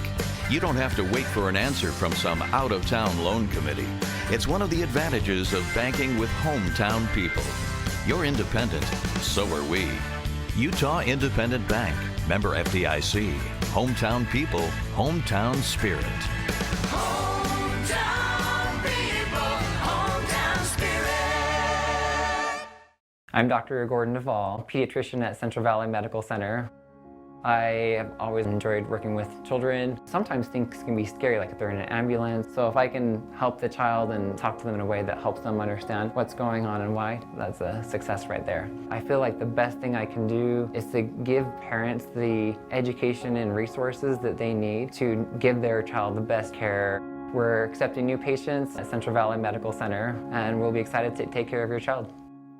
Welcome back once again. We are at the halftime Jones and DeMille Engineering halftime show. From first downs to touchdowns, the Jones and DeMille Engineering team is here to help you. They'll help you tackle the toughest infrastructures issues. They applaud the teams for hard work, dedication, and commitment. The race for excellence has no finish line. Jones and DeMille Engineering, we appreciate them sponsoring the halftime. Okay, I'm going to put you under this microscope here. We've had halftime. The coaches have been in there trying to figure out what to do. I want you to determine what the coaches are doing and what the Beaver Valley Hospital keys of the game are. Well, Millard's going to get the ball to start the half, and I really think they want to get off to a quick start. They did the first half. They mixed it up. They threw the ball well. And, you look at Millard. I thought offensively those two first series, and I haven't seen them this year, Dennis, you have, they were just rock solid. 2 touchdowns. They go the second quarter without a touchdown. I think Coach Stevenson wants to get back to the basics. Pitch and catch, get to the edge, run the football, a little bit of a mix between pass and catch, keep the defense off balance just a little bit, and maybe sustain a little bit better time of possession maybe. Keep, one way you can keep Tyson Chisholm off the field is to keep possession of the ball offensively. I know Coach Zabrisky's talking to his kids about just avoiding those little mistakes. Keep pounding that ball. You got the big kids. You're bigger in the backfield. Keep pounding the three-headed monsters at them, the big Gaylor and Anderson and Chisholm, and try not to get into first and 20s and and second and 20s. And I think both coaches feel like they get a good chance to win this game in the second half, and it's definitely up for grabs and a trip to Grand. It's one of those deals where whichever team really plays clean the second half probably win this thing. Yeah, either you're going to Grand or I'm going to Grand next week. That's the Beaver Valley Hospital keys of the game, and we appreciate Beaver Valley Hospital. A little interesting, I was watching a little interesting dynamic taking place, and you never know how it's going to play out. But there's an unwritten rule in high school football that when you're warming up, you don't cross the 50-yard line, especially on another person's home field. South Sevier's lined up clear across, and the Millard kids were standing kind of there watching and glaring. Now, I don't know how that'll play out, whether there's any anger and any animosity. I certainly hope not. But it was kind of interesting to watch there as they warmed up after that halftime. Kick is going to be a low-line drive, hit at about the 35, bounce up. 4 players standing back there. They've done this before. Nobody knows for sure who's got the ball. Marshall comes out with it, hits in the middle of the pack. South Sevier does a nice job of figuring that one out, and they're going to take Marshall down right about the 30-yard line. And really, they catch 4 the guys ball standing back there as a pack. Yeah, they catch the ball and they huddle up. Yep. So all you see is the back of 4 Millard jerseys, and then they just scatter. It's a shotgun scatter. And nobody knows for sure who's got the ball. And South Sevier did a pretty good job with a return of about 7 yards. They kind of read where the blockers were and stayed with them, and there came the ball. So Millard will have it 1st and 10 at their own 30-yard line as we start this second half now. Sheriff again back under center. He's going to hand off the ball. Crisscross action, give to Wardle on the outside. He's outside on the right side, goes across the 35 up to about the 40-yard line. Nice tackle out there again by number 66 of South Sevier. Yeah. Puts a heck of a hit on Austin Wardle, but not before he picks up almost the full 10. And Zach Roberts makes that good hit there, but you know, Millard will take a good hit if they pick up 10.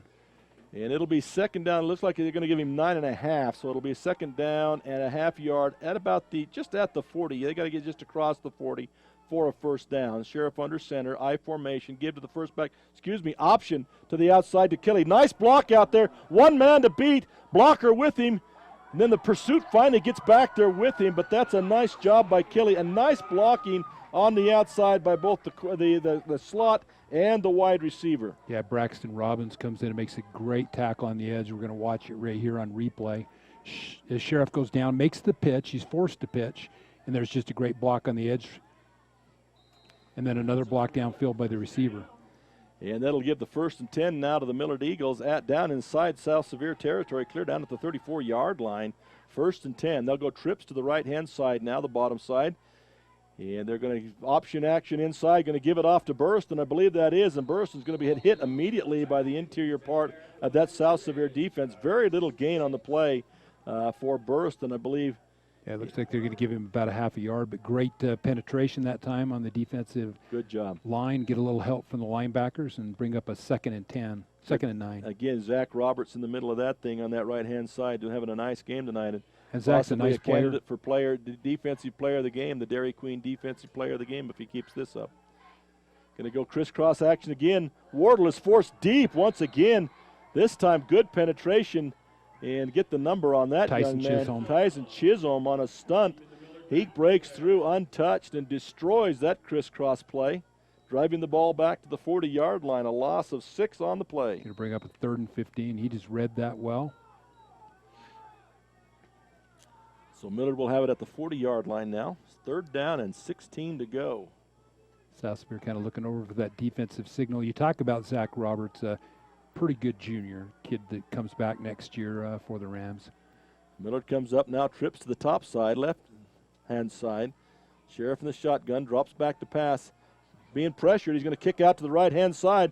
He's got a receiver down. Now jukes another. He's got a lot of room out to that left-hand side. Pass downfield, complete to Robinson. It's not Robinson. And it'll be a touchdown for the Millard Eagles. That's Tyson Alberto. There is a penalty flag on the far side. We'll see what it is, but that's a great scramble, a great pass, and a great touchdown if it stands, but probably this one's coming back. Yeah, a lot of times when you have that quarterback have that much time I think what they're going to call is, I saw it as they were lining up, the 3 receivers on the top-hand side were all stacked side by side. There was nobody on the line of scrimmage. So it'd be illegal In fact, formation. the outside receiver actually backed up, and it put them all 3 off the line. So that's I an think illegal you're gonna formation. see an illegal formation or shift. Yeah. And that'll bring that one back. It'll mark it off 5. Boy, it was exciting when it lasted. But again, this is what we keep talking about, playing clean versus, had that been a clean play, it's 6 points for Millard Eagles. And it's a play you got in your playbook, so you know you got to have 7 guys on the line of scrimmage. And well, they were lined up there, and the outside receiver actually backed up a step. Well, and see, that's a mistake, because that's one thing you can ask your official, am I on? Are you on? Yep. Yes, I'm on. So it will return 3rd down now for the Millard Eagles, but they've lost another 5. But how many drives in this game for both Millard and South Sevier? That one's a touchdown brought back, but for South Sevier also, they had some nice drives that have been damaged by the penalty bug. So now Millard has to dial up something different here.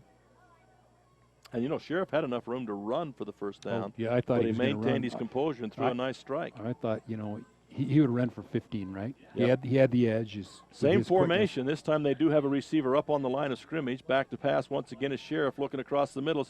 Scrambles. Now he scrambles back again to his left-hand side. He's not probably going to be able to make it as there's some defenders over there this time. He will get it back inside the 40-yard line down to about, it looks like about the 36, 37, but this time South Sevier wasn't going to leave him completely alone. Yeah, they weren't. And it'll be 4th down now and about 12. Great decision time for Millard. Great place to go for it here. I don't think Coach Stevenson will even think about it, do you? Well, you can't kick a field goal from here. At least they haven't shown the ability to do so, and the punt would be probably in the end zone. So they're going to line up as if to go for it. They'll have Sheriff in the shotgun, twin receivers to either side, Burstyn in the backfield. Sheriff takes the snap, drops back, looking to pass, looking, got a receiver out. It's caught by Marshall, but did he get enough? He got enough. He goes out of bounds. He's going to be just short. God. Just short as he caught that on the sidelines. Thought he had enough. Went out of bounds right at the 25-yard line, but he had to get to the 29. And here's the replay as we're watching it. Ooh, that's a tough call. And he had enough room if he had turned and gone down the sidelines. I think he anticipated the hit, but it's not enough, folks. It goes over on downs by the narrowest of margins, 1 yard and less than a yard. It'll be 1st and 10 for the South Sevier Rams. Dairy Farmers of America first down for South Sevier. Good stand. You slug it out, and it comes down to a game of inches. Miller, the South Sevier sets up in their same formation. They'll send Anderson across the formation, give to the first back, which is Chisholm.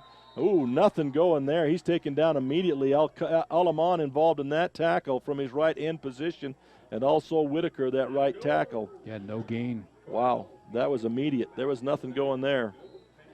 So it'll be 2nd down and 10. 8 minutes and 25 seconds left. You know, when you run the ball every time, this clock runs quickly. It does. It shortens this game down. It almost feels like a mercy rule game. You know, the game gets shortened a little bit. The first quarter was that way. Then the second quarter dragged on because of the penalty bug. This third quarter is going quickly. South Sevier up again. Anderson once again in motion from right to left. Pitch to Anderson to the outside. He's hitting, the ball comes loose, and it comes into Miller's hand. And to hit the number on who made the hit on Anderson, popping that ball loose. Whitaker comes up with the fumble recovery, but the hit on the play. Was it Rowell? It's number 25, Turner Coyle. Turner Coyle makes the hit, pops the ball loose. Millard has certainly been the beneficiary of the turnovers. Well, that's the second turnover. They're going to get the ball at about the 25-yard line. And last time was a disaster for South Sevier as Sheriff run it in. That could be the South Creek Shell hit of the game right there by Turner Coyle as he pops that ball loose. Nice play. They'll come up now, empty backfield, trips left, twins right.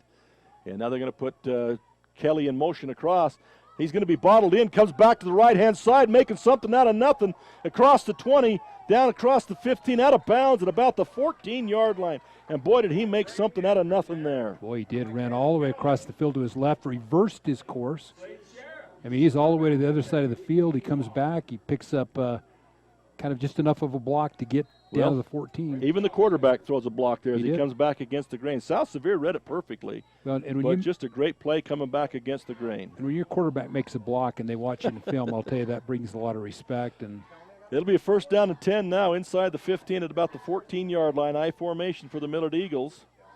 Hand to the first back. No, it's option. Kick it outside. Fumble. Pick back up. Fumble again. Burst and back on the ball. I believe he maintained position. That's a fumble forward for 4. He fumbled I think that's in the playbook. Fumbled it again, and still recovered it. Let's watch it I believe that's in the playbook, though. Fumble for 4. Pitch just maybe out just in front. He dropped it twice. You're going to be down about the 10-yard line where it'll be 2nd down and 6 now. But that was a better job of running the option there. He froze, the quarterback froze that defensive end. He didn't know whether to take pitch guy or to take, and then he made the pitch. And had that been a good pitch, that was a 10-yard gain. Yeah. So they'll go now to trips to the right-hand side, the bottom side. Single setback, Sheriff back to pass, looking for the little bubble screen. Oh, and it's dropped, incomplete. And really blowing that play up. Number 8 for South Sevier comes across the line of scrimmage, Matthew Nebaker. And I'll tell you, he nearly picked that ball off. And I'll tell you, he'd have picked that ball up, he'd have rumbled 90. There's nobody else around him. Matthew made a great jump on that ball. And I think it disrupted the vision just enough that Wardle drops it because he had blockers in front. That's probably a touchdown. So a nice play defensively there by Nebaker. 3rd down and 7 now. 6. And they're going to crisscross in the backfield. Wardle's got it the outside, cuts back inside, across the 5 inside. Touchdown, Wardle. Nice job as he cuts that thing back inside and goes into the end zone for a touchdown. And that's a Millard County Credit Union end zone check for low interest rates on autos and RV loans, online banking, and convenient mobile banking. Check with Millard County Credit Union. That's a nice play by Wardle and some good blocking. And I think South Sevier thought he was going to get, try to sweep that a little wider. Then he turned around on a dime and just cut it right up the hash marks. And I believe he was trying to get outside. And ran over a guy at the goal line. Yep. Snap comes back. I'll call it up with the kick. It looks like it's going to be good from here, and indeed they do call it good. So With 6:51 to go in the third quarter, Millard jumps to now a 21-7 lead over the South Sevier Rams, and putting a little bit of breathing room there for the Millard Eagles and a little bit more pressure on that South Sevier group. We'll be back in 30 seconds. Nearly every person reaches a point in their lives when they need to have their wisdom teeth removed. Dr. Barton of Elevate Oral and Facial Surgery is the choice for wisdom tooth removal that can give you the peace of mind that you want. Having completed an additional 6 years of hospital-based surgical and anesthesia training after dental school makes him uniquely qualified to help you. Dr. Barton always takes the time to clearly explain the procedure so that you fully understand what to expect and are comfortable with your treatment. Visit them online at richfieldoralsurgery.com or call them at 435-287-4455. Elevate Oral and Facial Surgery. Welcome back to Fillmore. Again, we've just had a score by the Millard Eagles as they got the benefit of a fumble down deep. They've had 2 fumbles inside the 30-yard line by the South Sevier Rams, and both times they've been able to score touchdowns as a result of those fumbles. So, you know, you just can't give it up, especially inside your own, inside your own 30. So it jumps the score to 21-7 for the Millard Eagles, and Wyatt Alcala will be on to kick off. He's going to kick this one deep and high. Wow, this is going to go back about the 5-yard line, taken there by, I believe, Anderson. Anderson comes up the middle, tries to veer left, but nothing doing as Millard, good coverage. They're going to take him down about the 21-yard line, where South Sevier will take it over in really possibly the key drive of the game. They've got to do something here. Well, if you ever thought in the third quarter you got a must drive, I'll tell you, down 14, South Sevier needs to put points on the board, and they do. They're capable of doing it. Yeah. But the fumble bug has really bit them tonight. Yeah, it really has, and they've got to put a drive together here and get into that end zone here. They can't let this get any farther away, and they certainly can't give up another turnover down here. South Sevier with it then. The ball is handed off to Chisholm, and you know what, this second half, Chisholm has got nothing. He's got They've really bottled him up. And, you know, they keep getting in 2nd and 10s. They're you know, a lot of people talk about third down, you know, are you capitalizing? Are you moving the chains on third down? But first down's important. If you got 2nd and 5, 3rd and 3, but if you got 3rd and 9s, I'll tell you, you're not going to convert a lot of third downs. Well, that first half, I felt like the South Sevier Ram line was winning the battle because they were driving the Millard linemen right off the ball. And this second half, on that inside interior part, they played a stalemate and allowing the other players to make plays. Back to pass is Winkle looking. He's going to come across the middle. Throws it just behind his receivers. Incomplete. And this is not how you wanted to start this drive. It'll be 3rd down and 9.5 now. Well, he had him for open the South too. Sevier Rams. They Winkle, did. He kind of fakes to Chisholm and comes back and, you know, has a good throw and is just kind of on the inside. Was that to Tucker Gaylor? I believe so. And just inside of him, he tried to make the turn and catch it, was unable to do so. If he'd have got it out in front of him, and you know that's easier said than done when you're running hard to the right. But yeah, so it'll bring up a big 3rd down and 9 here, and for South Sevier to go for it on 4th, they really have got to get this ball at least 8 yards out of this thing right here. And no motion this time. Back to pass once again is Winkle. He's got receivers out. Now he's being flushed out of the pocket. Beats one tackler. Looking to throw. Gets it across the middle. It's complete there to number 45. Hit immediately at the 25-yard line. It's a nice gain. They're going to mark him up, in fact, all the way to the 28-yard line, it looked like on the far side. But it'll bring up about a 4th and about 3, it looks like to me. And it was a great play from Trayson. You know, he really kept that play alive. He gets the ball down there to jet high. And it will be a 4th down and at least 3 on the play. So South Sevier, in this situation, they got to kick. There's a lot of game left. They've got to kick this. They can't give Millard the ball again inside the 30-yard line. They didn't take that chance. And so back to punt will be South Sevier, standing at his own 15-yard line. Snap comes back. Kick is up. It's a nice high one. It's going to be fielded.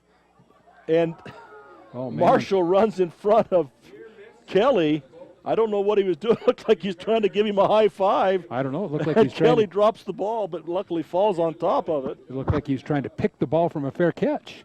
Millard kid has his hand up, and one guy comes in and tries to create a fumble. That was kind of a strange interaction there. And somebody better say it's mine. It's mine. I got it.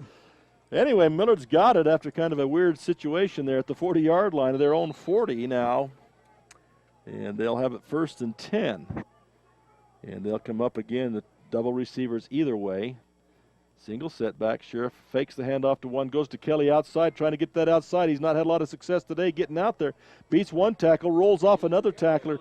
He will get a short gain, maybe 2 yards on the play, but that was all hard on Kelly as they're trying to keep him from getting to the outside. That's obvious. Yeah, he had a hard, he got 2, but he should have lost 2. Yeah.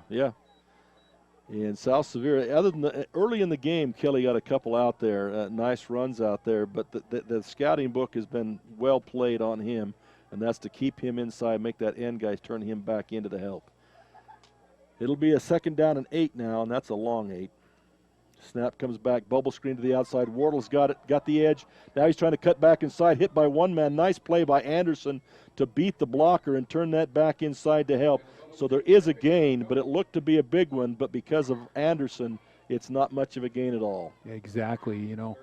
The one play couldn't, if he'd have gotten to the edge on that with Anderson, he picks up another 5, but yeah, that's what you get when you get a senior like Carter Anderson. He's played a great game, and he could be also one of the kind of candidates for the player of the game, either offensively or defensively. Mike's Food Town and Dairy Queen sponsoring those 2 things, and we appreciate them also. Millard up the line of scrimmage under centers. Sheriff, Ball start. Anderson, all the things we said good about Anderson. He anticipates the snap count there and jumps off sides. That'll be 5 yards. It won't be a first down for the Millard Eagles, but it turns from a 3rd down and 6 to a 3rd down and 1. Much more manageable. Yeah, he tried to come up to that A gap, and it looked like he was just trying to time that snap count, and that's why teams don't always go on the first sound. They make it happen so that you can't get that jump by the defense. Millard comes up this time. Now they'll have Sheriff under center. They've got the single setback. Sheriff under center. Snap comes back. Handoff. No, it's not. It's option to the outside. Pitch to Kelly. Kelly cuts back inside. He's hit there, and again he beats the first tackler. And had he not beat that first tackler, it's a 4th down. As it is, he gets enough for a first down as he goes across midfield down to about the 47-yard line of South Sevier. Well, a good fake that time to the fullback. Chisholm comes down and makes the tackle on the fullback. As he should. Good pitch there, and I'll tell you, Kelly just kind of crawled his way to a first down. The defensive corner beat the block and played it perfectly. He just was unable to come up with the tackle because Kelly beat him on that play. Every first down takes 4 or 5 minutes off that clock. Sheriff drops back to pass. He's being pressured, kicks out of the pocket, running to his right-hand side, gets the pass off, but he throws it to South Sevier, number 8 on the reception, heading across the field, trying to get to the open territory, being chased by Lund. And what a play by Lund, getting clear across the field. Now there's a penalty flag down from the near side into the middle of the field, and I'm not sure what that was for. That's way after the play. But a interception by number 8, and that's Matthew Nebaker. Great play. And we'll see what the penalty is later on.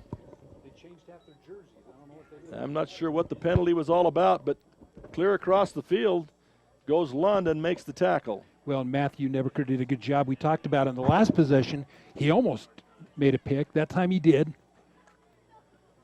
And they're marking it off. I've not seen the indication of the penalty, but they are marking it off against South Sevier. Back down to the 23-yard line. The reason I was questioning and tried to pick it up on the replay was because the play was clear across the field from us, and the near side the official threw his flag into the middle of the field, and all I could see was bodies on the ground. I saw his no mechanic, contact or whatever. His mechanic from the off-play side official is to pick up personal fouls. And so that'll be 1st and 10 for South Sevier, but they're deeper in their hole back there inside the 20. Handoff to inside to Chisholm. That was kind of a fake pitch. Handoff inside, nice hole, and Chisholm gets some running room that time as he's going to pick up about 6 on the play, it appears. And picks up 5 there. Be a nice, more manageable 2nd down, and we've talked about the running game. You're okay with a 3 or 4 yard carry if you do it every single play. And that's a 6-yard pickup. It'll be a 2nd and 4 out about the 30-yard line now. And that interception huge for the Rams because going down 28-7. Yeah. 1:58 left in the 3rd quarter. They put Anderson in motion. They're going to hand off to Gaylor off the right-hand side. This is what they did so much in the first half that made things work so well for them. And Gaylor's going to be hit and taken down. And I was afraid there's going to be a penalty flag come in there, as there is a hit extremely late right there. He was on the ground, and a hit came in late, and that'll be a penalty against Millard. The second flag, I'm assuming, was the same thing, although the way it came in, it might have been something even after that by somebody might else. have got a retaliation. And Possibly so. South Sevier may have. And boy, when somebody gives you a gift of 15 yards, you just don't give it back. South Sevier's walking back. This may be offsetting, take it back and start over kind of thing. Yeah. Personal foul against the Millard Eagles. And that's all they're going to go. So both So flags go were for the same thing. So South Sevier gains a big one there. A nice run and then a nice penalty yardage afterwards. And Gaylord runs hard. He's a kid that, he's kind of an in-betweener as far as size, but he runs hard. And well, they were trying to strip the ball, but when he finally went to the ground, then somebody came late from Millard. I could see it from here. I was afraid the flag was going to go. In fact, it did. And then the second flag was the same, I'm assuming. So South Sevier with it. They'll hand off to Anderson gets Gaylor across the formation. I think that's Chisholm there. Is that Chisholm coming from the wing position? And he got about 8. And now South Sevier going back to what worked so well for him in the first half. We talked about him, Millard stopping them defensively. Now they're back to that power running game, left, right, up the middle. Everything's working for them again. It'll give South Sevier a 2nd down and 3 from the Millard 35-yard line. A minute and 13 left in the third quarter. Well, they get that running game going. The one thing about it is it does chew up a lot of clock. But at this point, they still have time. They do. Full quarter to go in a minute. South Sevier comes up, and they'll hand off. First back through, Gaylor, I believe that is. Penalty flag down also in the middle, but Gaylor was hit immediately. They tried to use that time Chisholm as a decoy and give to the Gaylor through the middle, and nothing doing there. Yeah, I think you're probably going to be a hold against South Sevier. It's in that area where you've either got fat fingers to the face or holding. Man. And they're going to have holding on South Sevier. They kind of blew that play up and made that tackle, kind of a gang tackle. It almost didn't seem like they had enough time to have a hold, did they? Well, it was the one defensive lineman that wasn't in on the play, I guess, was being held. It'll be a nice walk-off for the Millard Eagles, but disastrous for South Sevier, as these are the things that have hurt drives here in this whole game. 44 seconds, clock is running in the third quarter. And South Sevier now, they'll get the down over, but it's the 2nd down and about 14 to go at the 46-yard line. Winkle under center, running backs, no motion. Pitch to Chisholm outside, cuts back to the inside. Nice job by Chisholm. Caught from behind and taken down from behind by number 51, Gamble, as Chisholm looked to be off to the races, and Gamble comes back and catches him from behind. Nice pickup of about 5 or 6 yards, but it's going to bring up a 3rd down and 9. That's going to be the last play of the third quarter. And Hunter Gamble, we've called his name before, haven't we? He's another candidate for that defensive player of the game, sponsored by Dairy Queen of Beaver. And we appreciate, again, Dairy Queen. So that's the end of the third, folks. It's 21-7 for the Millard Eagles as we go to the fourth quarter. We'll be back in 30 seconds. I'm John Sorensen. I'm a general surgeon here at Central Valley Medical Center in Nephi. For the last 29 years, I've been involved in the U.S. Army Medical Corps and deployed 4 times in the last 15 years. When I got back, I decided I wanted to work in a smaller community and take care of patients. Nephi fits that bill very nicely. The people are wonderful. I think all of my experiences have contributed to making me a better physician. I'm interested in continuing to improve myself and my skills here in Nephi. Welcome back once again to Fillmore, Utah. Sun's gone down. It's starting to get a little bit dark. It's still beautiful weather for football here in Fillmore. And South Sevier with the ball as we start this fourth quarter. It'll be 21-7 for the Millard Eagles, as they did get 1 touchdown in that third quarter. But again, it was of the short variety as South Sevier fumbled inside their 30, and Millard was able to stick it in the end zone after a few plays. South Sevier now on the attack. They do have a 3rd down and 9, however, from the 41-yard line of Millard. And they've got to get something here, as they've got to start getting some points back on the board. Under center is Winkle. He'll come back, looks to pass, fake the handoff, looking to pass across the middle. He's being pressured out of there. He's going to throw the ball away. It looked like he threw it inside. Now, there's a penalty flag down. The tackle was grabbed up high. I don't know if they're going to get the horse collar or if they're going to get a face mask here against the Millard Eagles or a roughing of some sort, because that tackle, there was contact high. They're going to say it was the face mask or the headgear. Penalty against Millard. So it'll depend on whether that's a 5 or a 15 there. They'll probably give the 15, and it will be from the previous spot, which is the line of scrimmage. So South Sevier, who looked to be in terrible shape there with that play, is going to keep the drive alive, courtesy of the Millard penalty. And that'll be a 1st and 10 at the 26-yard line of of Millard. Yes, Winkle tried to escape that time. His tackle, he just got his hand up high.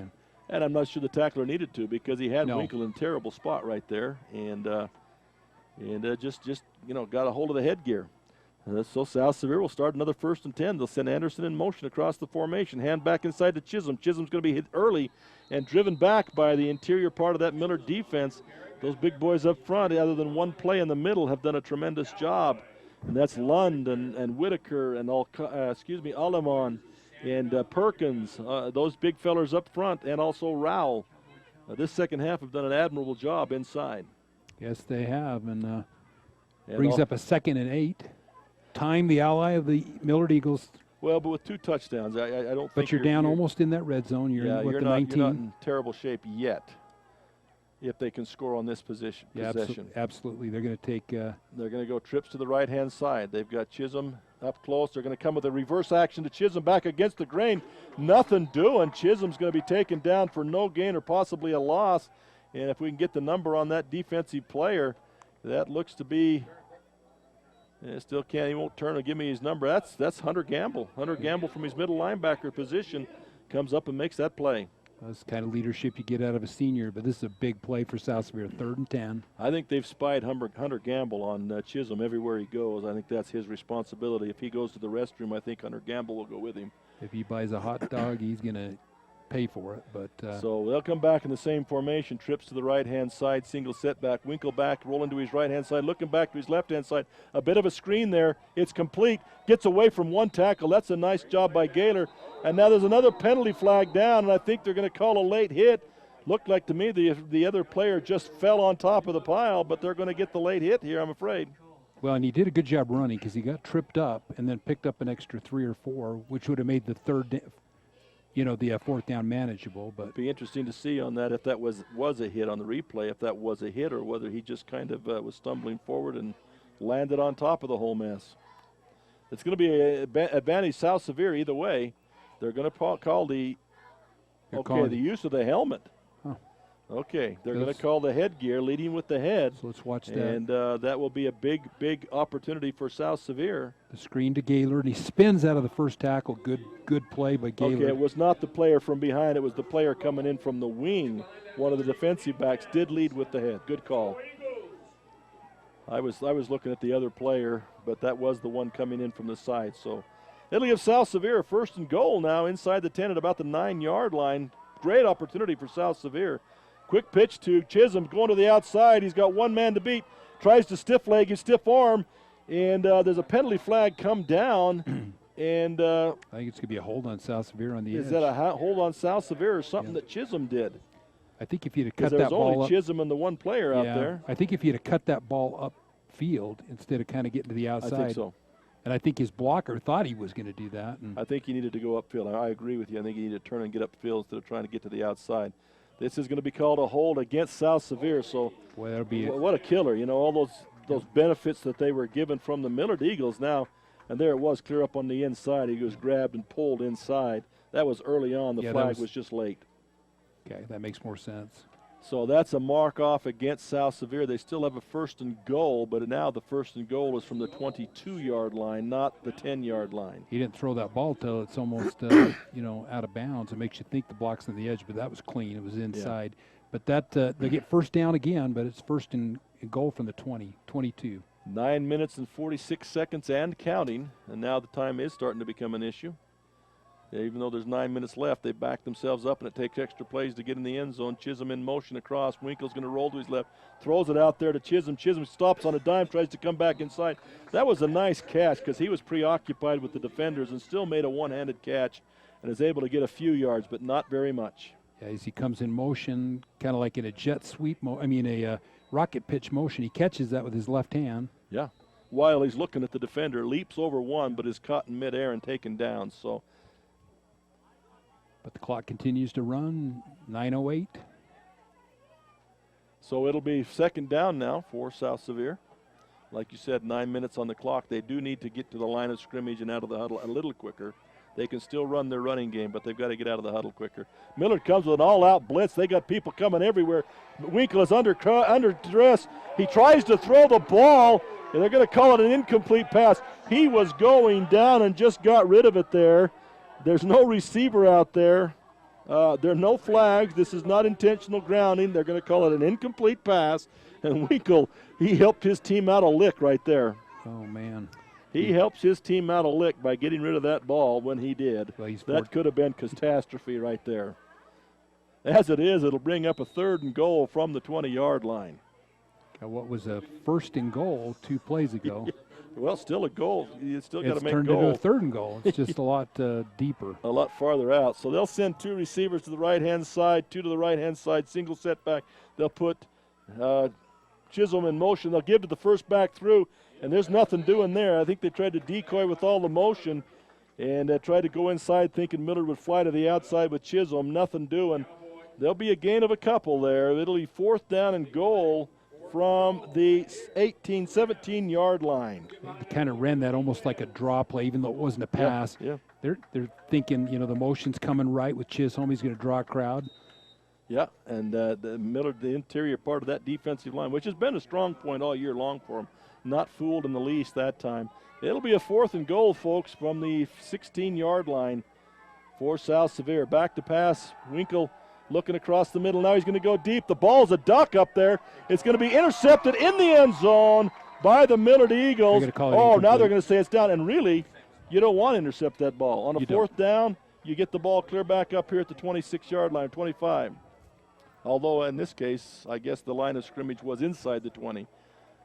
But a nice defensive stand aided by a couple of penalties by the Millard Eagles. It'll be 1st and 10 for Millard now at the, it's the 16, so that interception would have gained them 4 yards. You want to knock that ball down. That's better than popping it in the air and letting them catch it. Exactly. The South Sevier catch it, though. How many times do you see that? If it's in the air and it's tipped, it's a tip drill, and Millard will come out now. They'll go trips to the left-hand side. And Sheriff, again, the shotgun. Drops back to pass. He's going to be scramble, coming to his. Oh, that's going to be a penalty. The official on this side is looking at it. He pulled his flag out. Then he put it back in. Are they going to say he was outside the tackle box? Well, I don't think that rule There's the penalty. In high school, that's not a. There's the penalty because there was nobody over here. He was just getting rid of that ball, so he was just. That's the right call. And that's I just was looking for the flag. Too. Yeah, we were looking for the flag. It had to be a flag. We knew that. I don't know what he was asking him, but. Well, the official on this side pulled it out and then stuck it back in. Yeah, I think he came and asked this official over here. Was there a receiver in the area? Mm-hmm. There wasn't. Yeah, there's nothing wrong with asking for help. Make sure you get it right. Intentional grounding, loss of down. It'll be a mark-off plus a loss of down, and that'll put Millard back in a deeper hole. 8 minutes and 17 seconds left. You surprised they threw the football there? Oh, yeah. I'm sorry, but I am, yeah.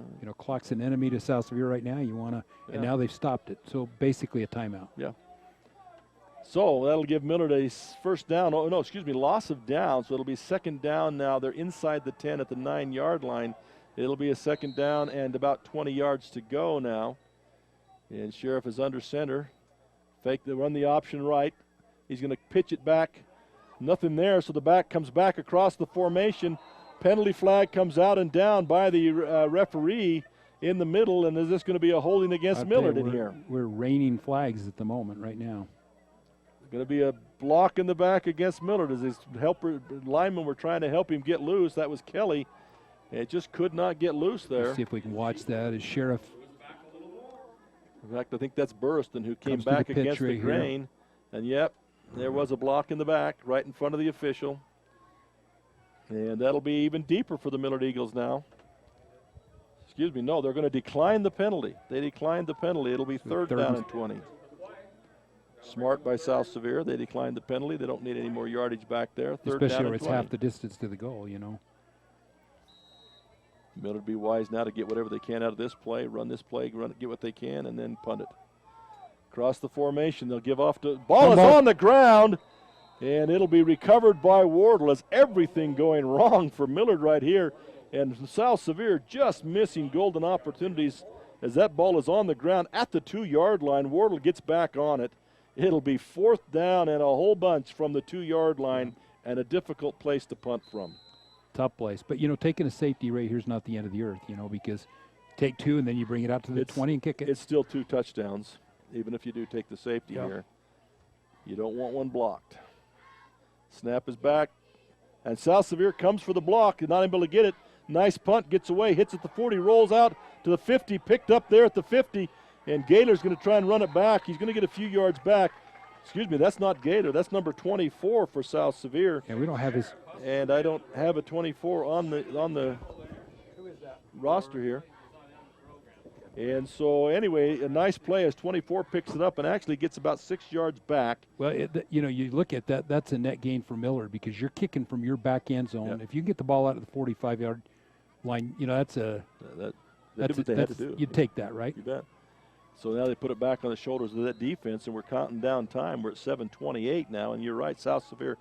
Now, they've still got time, but they've got to move to the line of scrimmage much more quickly with this running game. They can't panic, but they can still run it, but they've got to do it with more quickness in and out of the huddle. They'll come double receivers, both sides, slots. They're going to put in motion back across the formation, back to passes Winkle. He throws it out there. Oh, out of the hands of a Millard defender, into the hands of Anderson. Beautiful catch and concentration by Anderson. That looked like another interception there, but it goes through the hands of the Millard defender, into the hands of Anderson, and that's 10-yard pickup, and that's a 1st and 10 for South Sevier. Another Dairy Farmers of America first down. The good hands of Carter Anderson there. That ball should have been picked there. Oh, yeah, that was right in the hands of the defender. But Carter Sr. just reaches out and says, I'll take it. So they'll go trips this time to this side, and they're going to put in motion once again, handoff to the big guy, and he's going to be caught at the line of scrimmage as he just had a rough time running this second half, folks. Millard is really keying on him this second half. He's going to pick up maybe a yard on the play, move the ball ahead to the 32-yard line.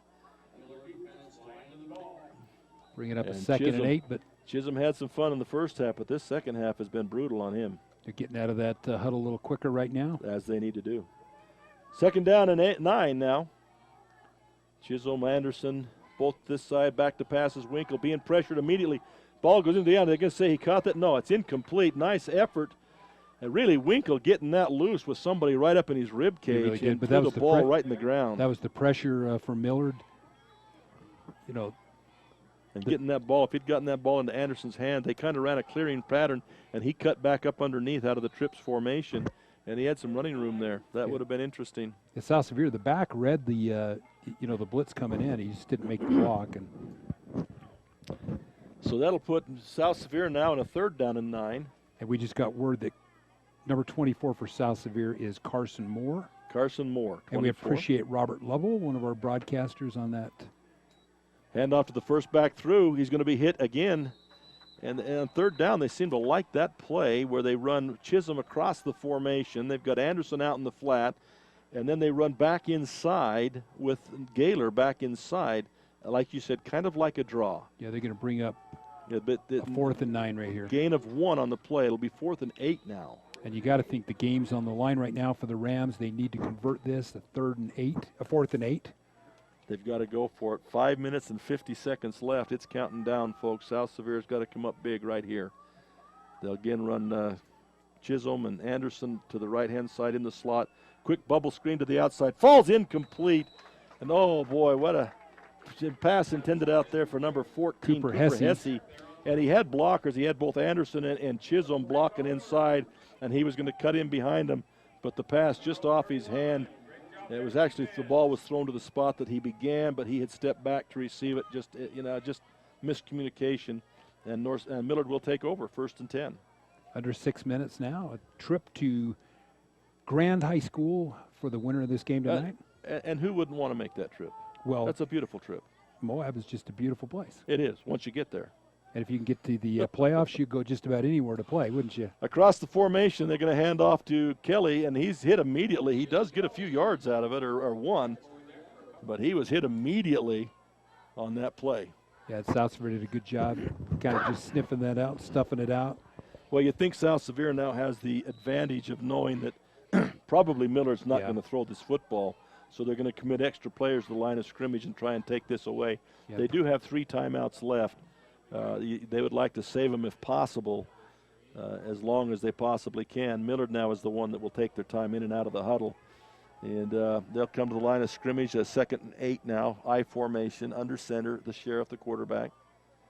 Long count, give to the first back now, give to the second back on a crisscross. He's going to be hit and taken down quickly in the backfield.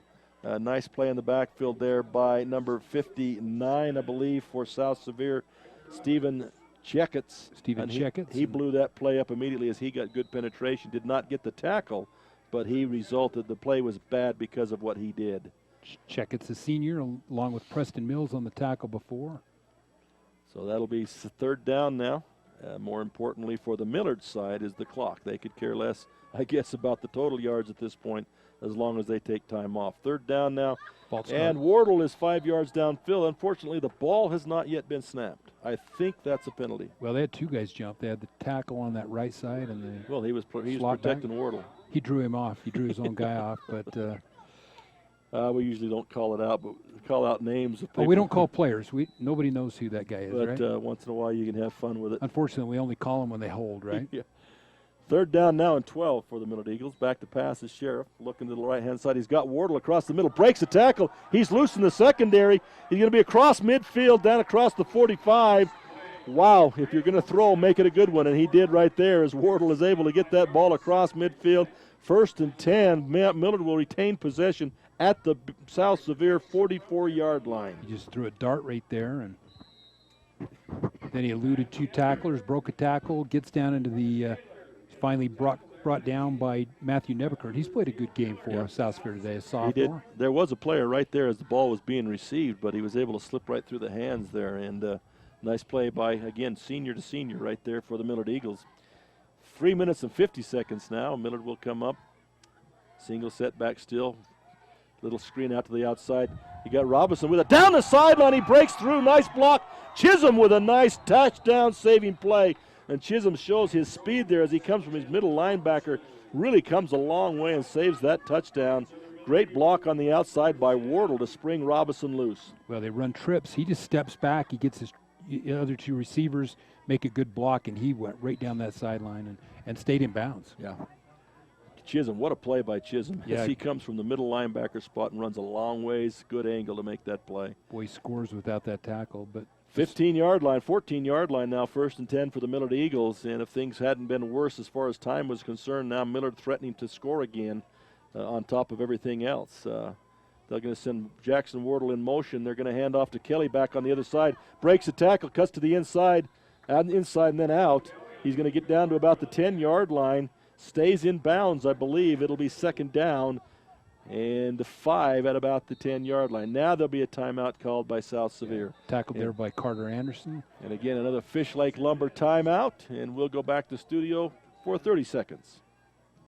Robinson Transport is a major part of the central Utah economy by hauling supplies to maintain the energy needs of Utah and surrounding states. The management extends a sincere appreciation to all of their drivers for their hard work and dedication. Robinson Transport fully supports the education of our area youth and their participation in athletic competition. Should you need any construction equipment, topsoil, gravel, or concrete work, remember Robinson Transport of Salina, a proud sponsor of this sports broadcast. Welcome back to Fillmore, Utah. Again, we have just 3 minutes and 20 seconds left on the clock, and South Sevier in a deep, dark place right now as they're trailing 21-7 right now, and Millard trying to run out the clock, but in the process is in position to score another touchdown, which would make it virtually impossible for South Sevier to be able to come back in this ball game. South Sevier's got to stop this and then score quickly on the other side. Millard will have it 2nd down and 6 now from the 10-yard line. They will go again in that familiar formations, in the shotgun formation, single setback, back to pass is Sheriff. He's going to go into the corner of the end zone. Intercepted. And it's going to be, almost incomplete. Intercepted, finally knocked away. Actually, the offensive player became the defensive player and knocked that ball away, and that will stop the clock. Yeah, Peyton Wood had a chance on that pick, and it looked like he almost came down with it in the corner.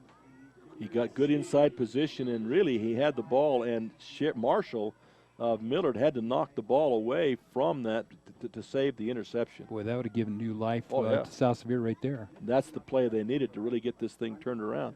The good part is this clock is stopped with 3:15 left on the clock, and so no time running off as Millard has a chance, or excuse me, South Sevier has a chance here. They'll put Jackson Wardle in motion across. He breaks the tackle. He's going to be inside the 5, which will be enough for a first down, and he will get inside the 5. Nice effort by Jackson Wardle off that right-hand side. He did. Finally drugged down by Zachary Roberts, but as he kind of threw him forward for about 2 yards. He spun him down and threw him forward. He's across the 5, so it's a 1st and goal from the 4, folks.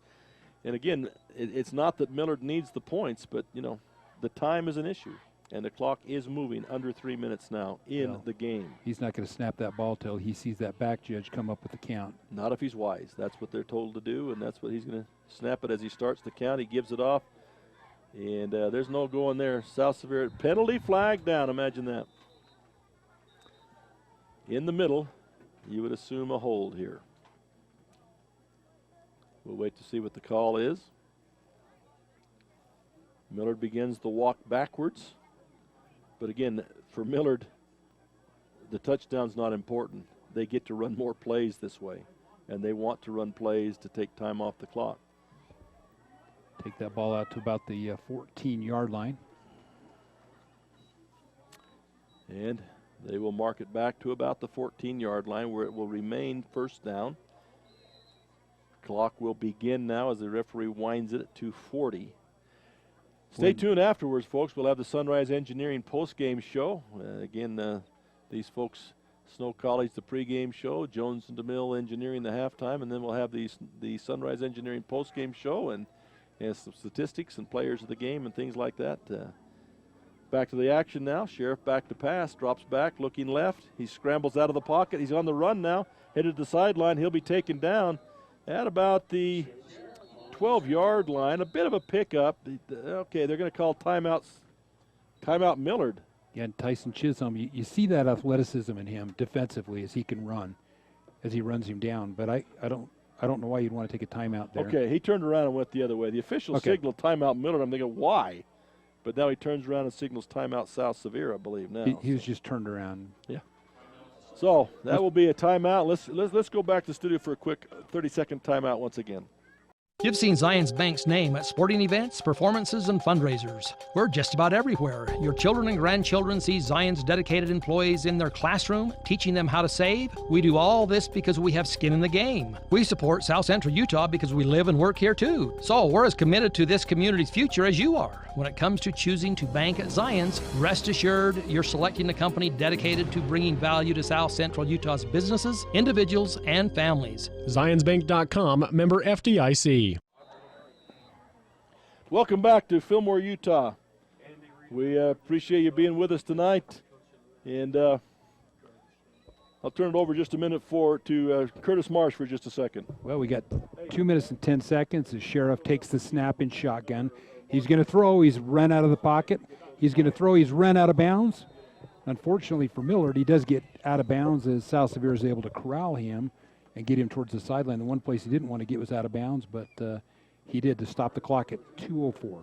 You got that taken care of us. We appreciate that. I'd take care of a little bit of business for just a second there with the announcer in the booth. So. On the other hand, you don't want him to take a shot right there, do you? You'd like to have him stay in bounds, but you got some of those linebackers drilling down on you. Maybe getting out of bounds is still better. Yeah. You got to survive to play another week now, it looks like, for the Millard Eagles. So Millard will come up in that spread formation. Shotgun back to pass his Sheriff. He's going to be scrambled. He's going to scramble right, left. Now he lets it fly. Penalty flag down. The pass is incomplete. Another penalty flag. You know, Millard has had such a problem over the course of the whole year with the holds and the late hits and the helmet contacts. It just plagues them. And in this situation, it's not going to make a whole lot of difference to the outcome of this game. Right. But in several games, it has. Just cannot afford this, especially as you start moving up the ladder, playing the bigger and the better teams. You just can't do this. They declined South Sevier will decline it. And so I believe Millard they're going to run their field goal team on the field. In that case, South Sevier probably should have taken it to get him out of field goal position. And one thing to remember on a field goal versus a PAT, it's a live ball. It can be run out of the end zone. And Alcala comes on, and he will be putting the mark down at about the 20-yard line, making this a 30-yard kick. He's made them from this distance and farther this year. Haven't kicked a lot of them, but he has made them. So he'll be kicking it from about the 20 out of the hold of Robison. Snap comes back, it's down, the kick is up, it's high enough, it's far enough, and it's good. So Wyatt Alcala with a field goal, moving the score 24-7 and virtually sealing the game, I would think, for the Millard Eagles at this point. Boy, what a great kick by Alcala as he comes in. We saw in the extra points, he has plenty of leg. Plenty of leg, yeah. And he had plenty. He could have brought that back another 10 yards and had room to spare. And he kicked one earlier on. It was back probably another 10 yards. He got one early, so I knew he had it in him. It's just they haven't had to kick too many of them this year. But again, that puts something in the minds of the teams that you're going to play that it's capable. Yeah. Anywhere from the 30 on in, it's capable. Yeah, so, and you reflect on this team, Dennis, as you look at Millard last season. You know, tough year. Mm-hmm. And now to bounce back and have, to go now to 7-3. Yeah. Chance to play for the semifinals next week. Big turnaround for the kids in Fillmore. Yep. And good group of seniors. They've been together and done a lot of things through the years. So it's good for them to come back this way. Boy, seniors, you just can't have enough of them, can you? Alcala's kick is low, but it lands in the end zone. Once again, he's showing off that leg. It wasn't particularly high, but it is in the end zone, no run back. So South Sevier will have it 1st and 10 from their own 20-yard line. And so, what a kick that one was. A nice, strong leg there. Yeah, it was a line drive. I don't think it got more than 15 feet off the ground, but it bounced in the end zone. It was just kind of looked like a 4-iron, didn't it? Yeah, really. I wouldn't know what a 4-iron looks like. Well, all they use is rescue woods now. Yeah, rescue woods. I like driver, pitching wedge, and then putter for about 6 strokes. Yeah, as hard as you hit the ball, that's all you need is a driver and a pitcher. But then I putt 4 times from 5 feet out. That'll kill you. So Millard South Sevier will have it 1st and 10 now at their own 20. As you know, it's a pretty tough situation they're in. They'll put Anderson across the formation in motion. Back to passes. Winkley go bubble screen to Anderson as he goes out that way. He's got some blockers. He'll pick up about 6 yards on the play. Tackled out there by the Millard defender. I believe it was Slade Sheriff that took him down. And so there's a nice gain on the play. In any other part of the game, that would be a pretty good deal. Excuse me, that's Hunter Gamble with the tackle. South Sevier quickly to the line of scrimmage. 2nd down and 5. Snap back. Winkle back to pass. Looks across the middle. He's got a receiver there. It's a nice play. Oh, boy. It was almost a tremendous catch. Number 4 on the play, Yates Taylor. He had it, then he dropped it, then he pinned it against his thigh, but could never really gain possession of it. Then when he was hit, it was knocked loose from him. It just looked like it always was going to be one of those circus great catches. And he's hit back there by number 14 for the Millard Eagles. And that's just a sophomore, Cale Myers, back there playing the deep secondary position. Pretty good throw that time by Winkle. 3rd down now, back to pass once again. Winkle looking across the middle. It's going to be picked off again by the Millard Eagles. And it'll be brought back upfield. Nice pickoff there. And I think that's Jackson Wardle with it, and that will seal the game, folks. Jackson Wardle with the pickoff. Excuse me, maybe that's not Jackson Wardle if I can get the number. Yeah, he's trying to get the ball to Cooper Hesse and just underthrew it. And maybe that's Blaine Burriston, number 5 possibly, with that pickoff. That'll be 1st and 10 for the Millard Eagles, but with 1:14 left and South Sevier with only 1 timeout and down 24-7.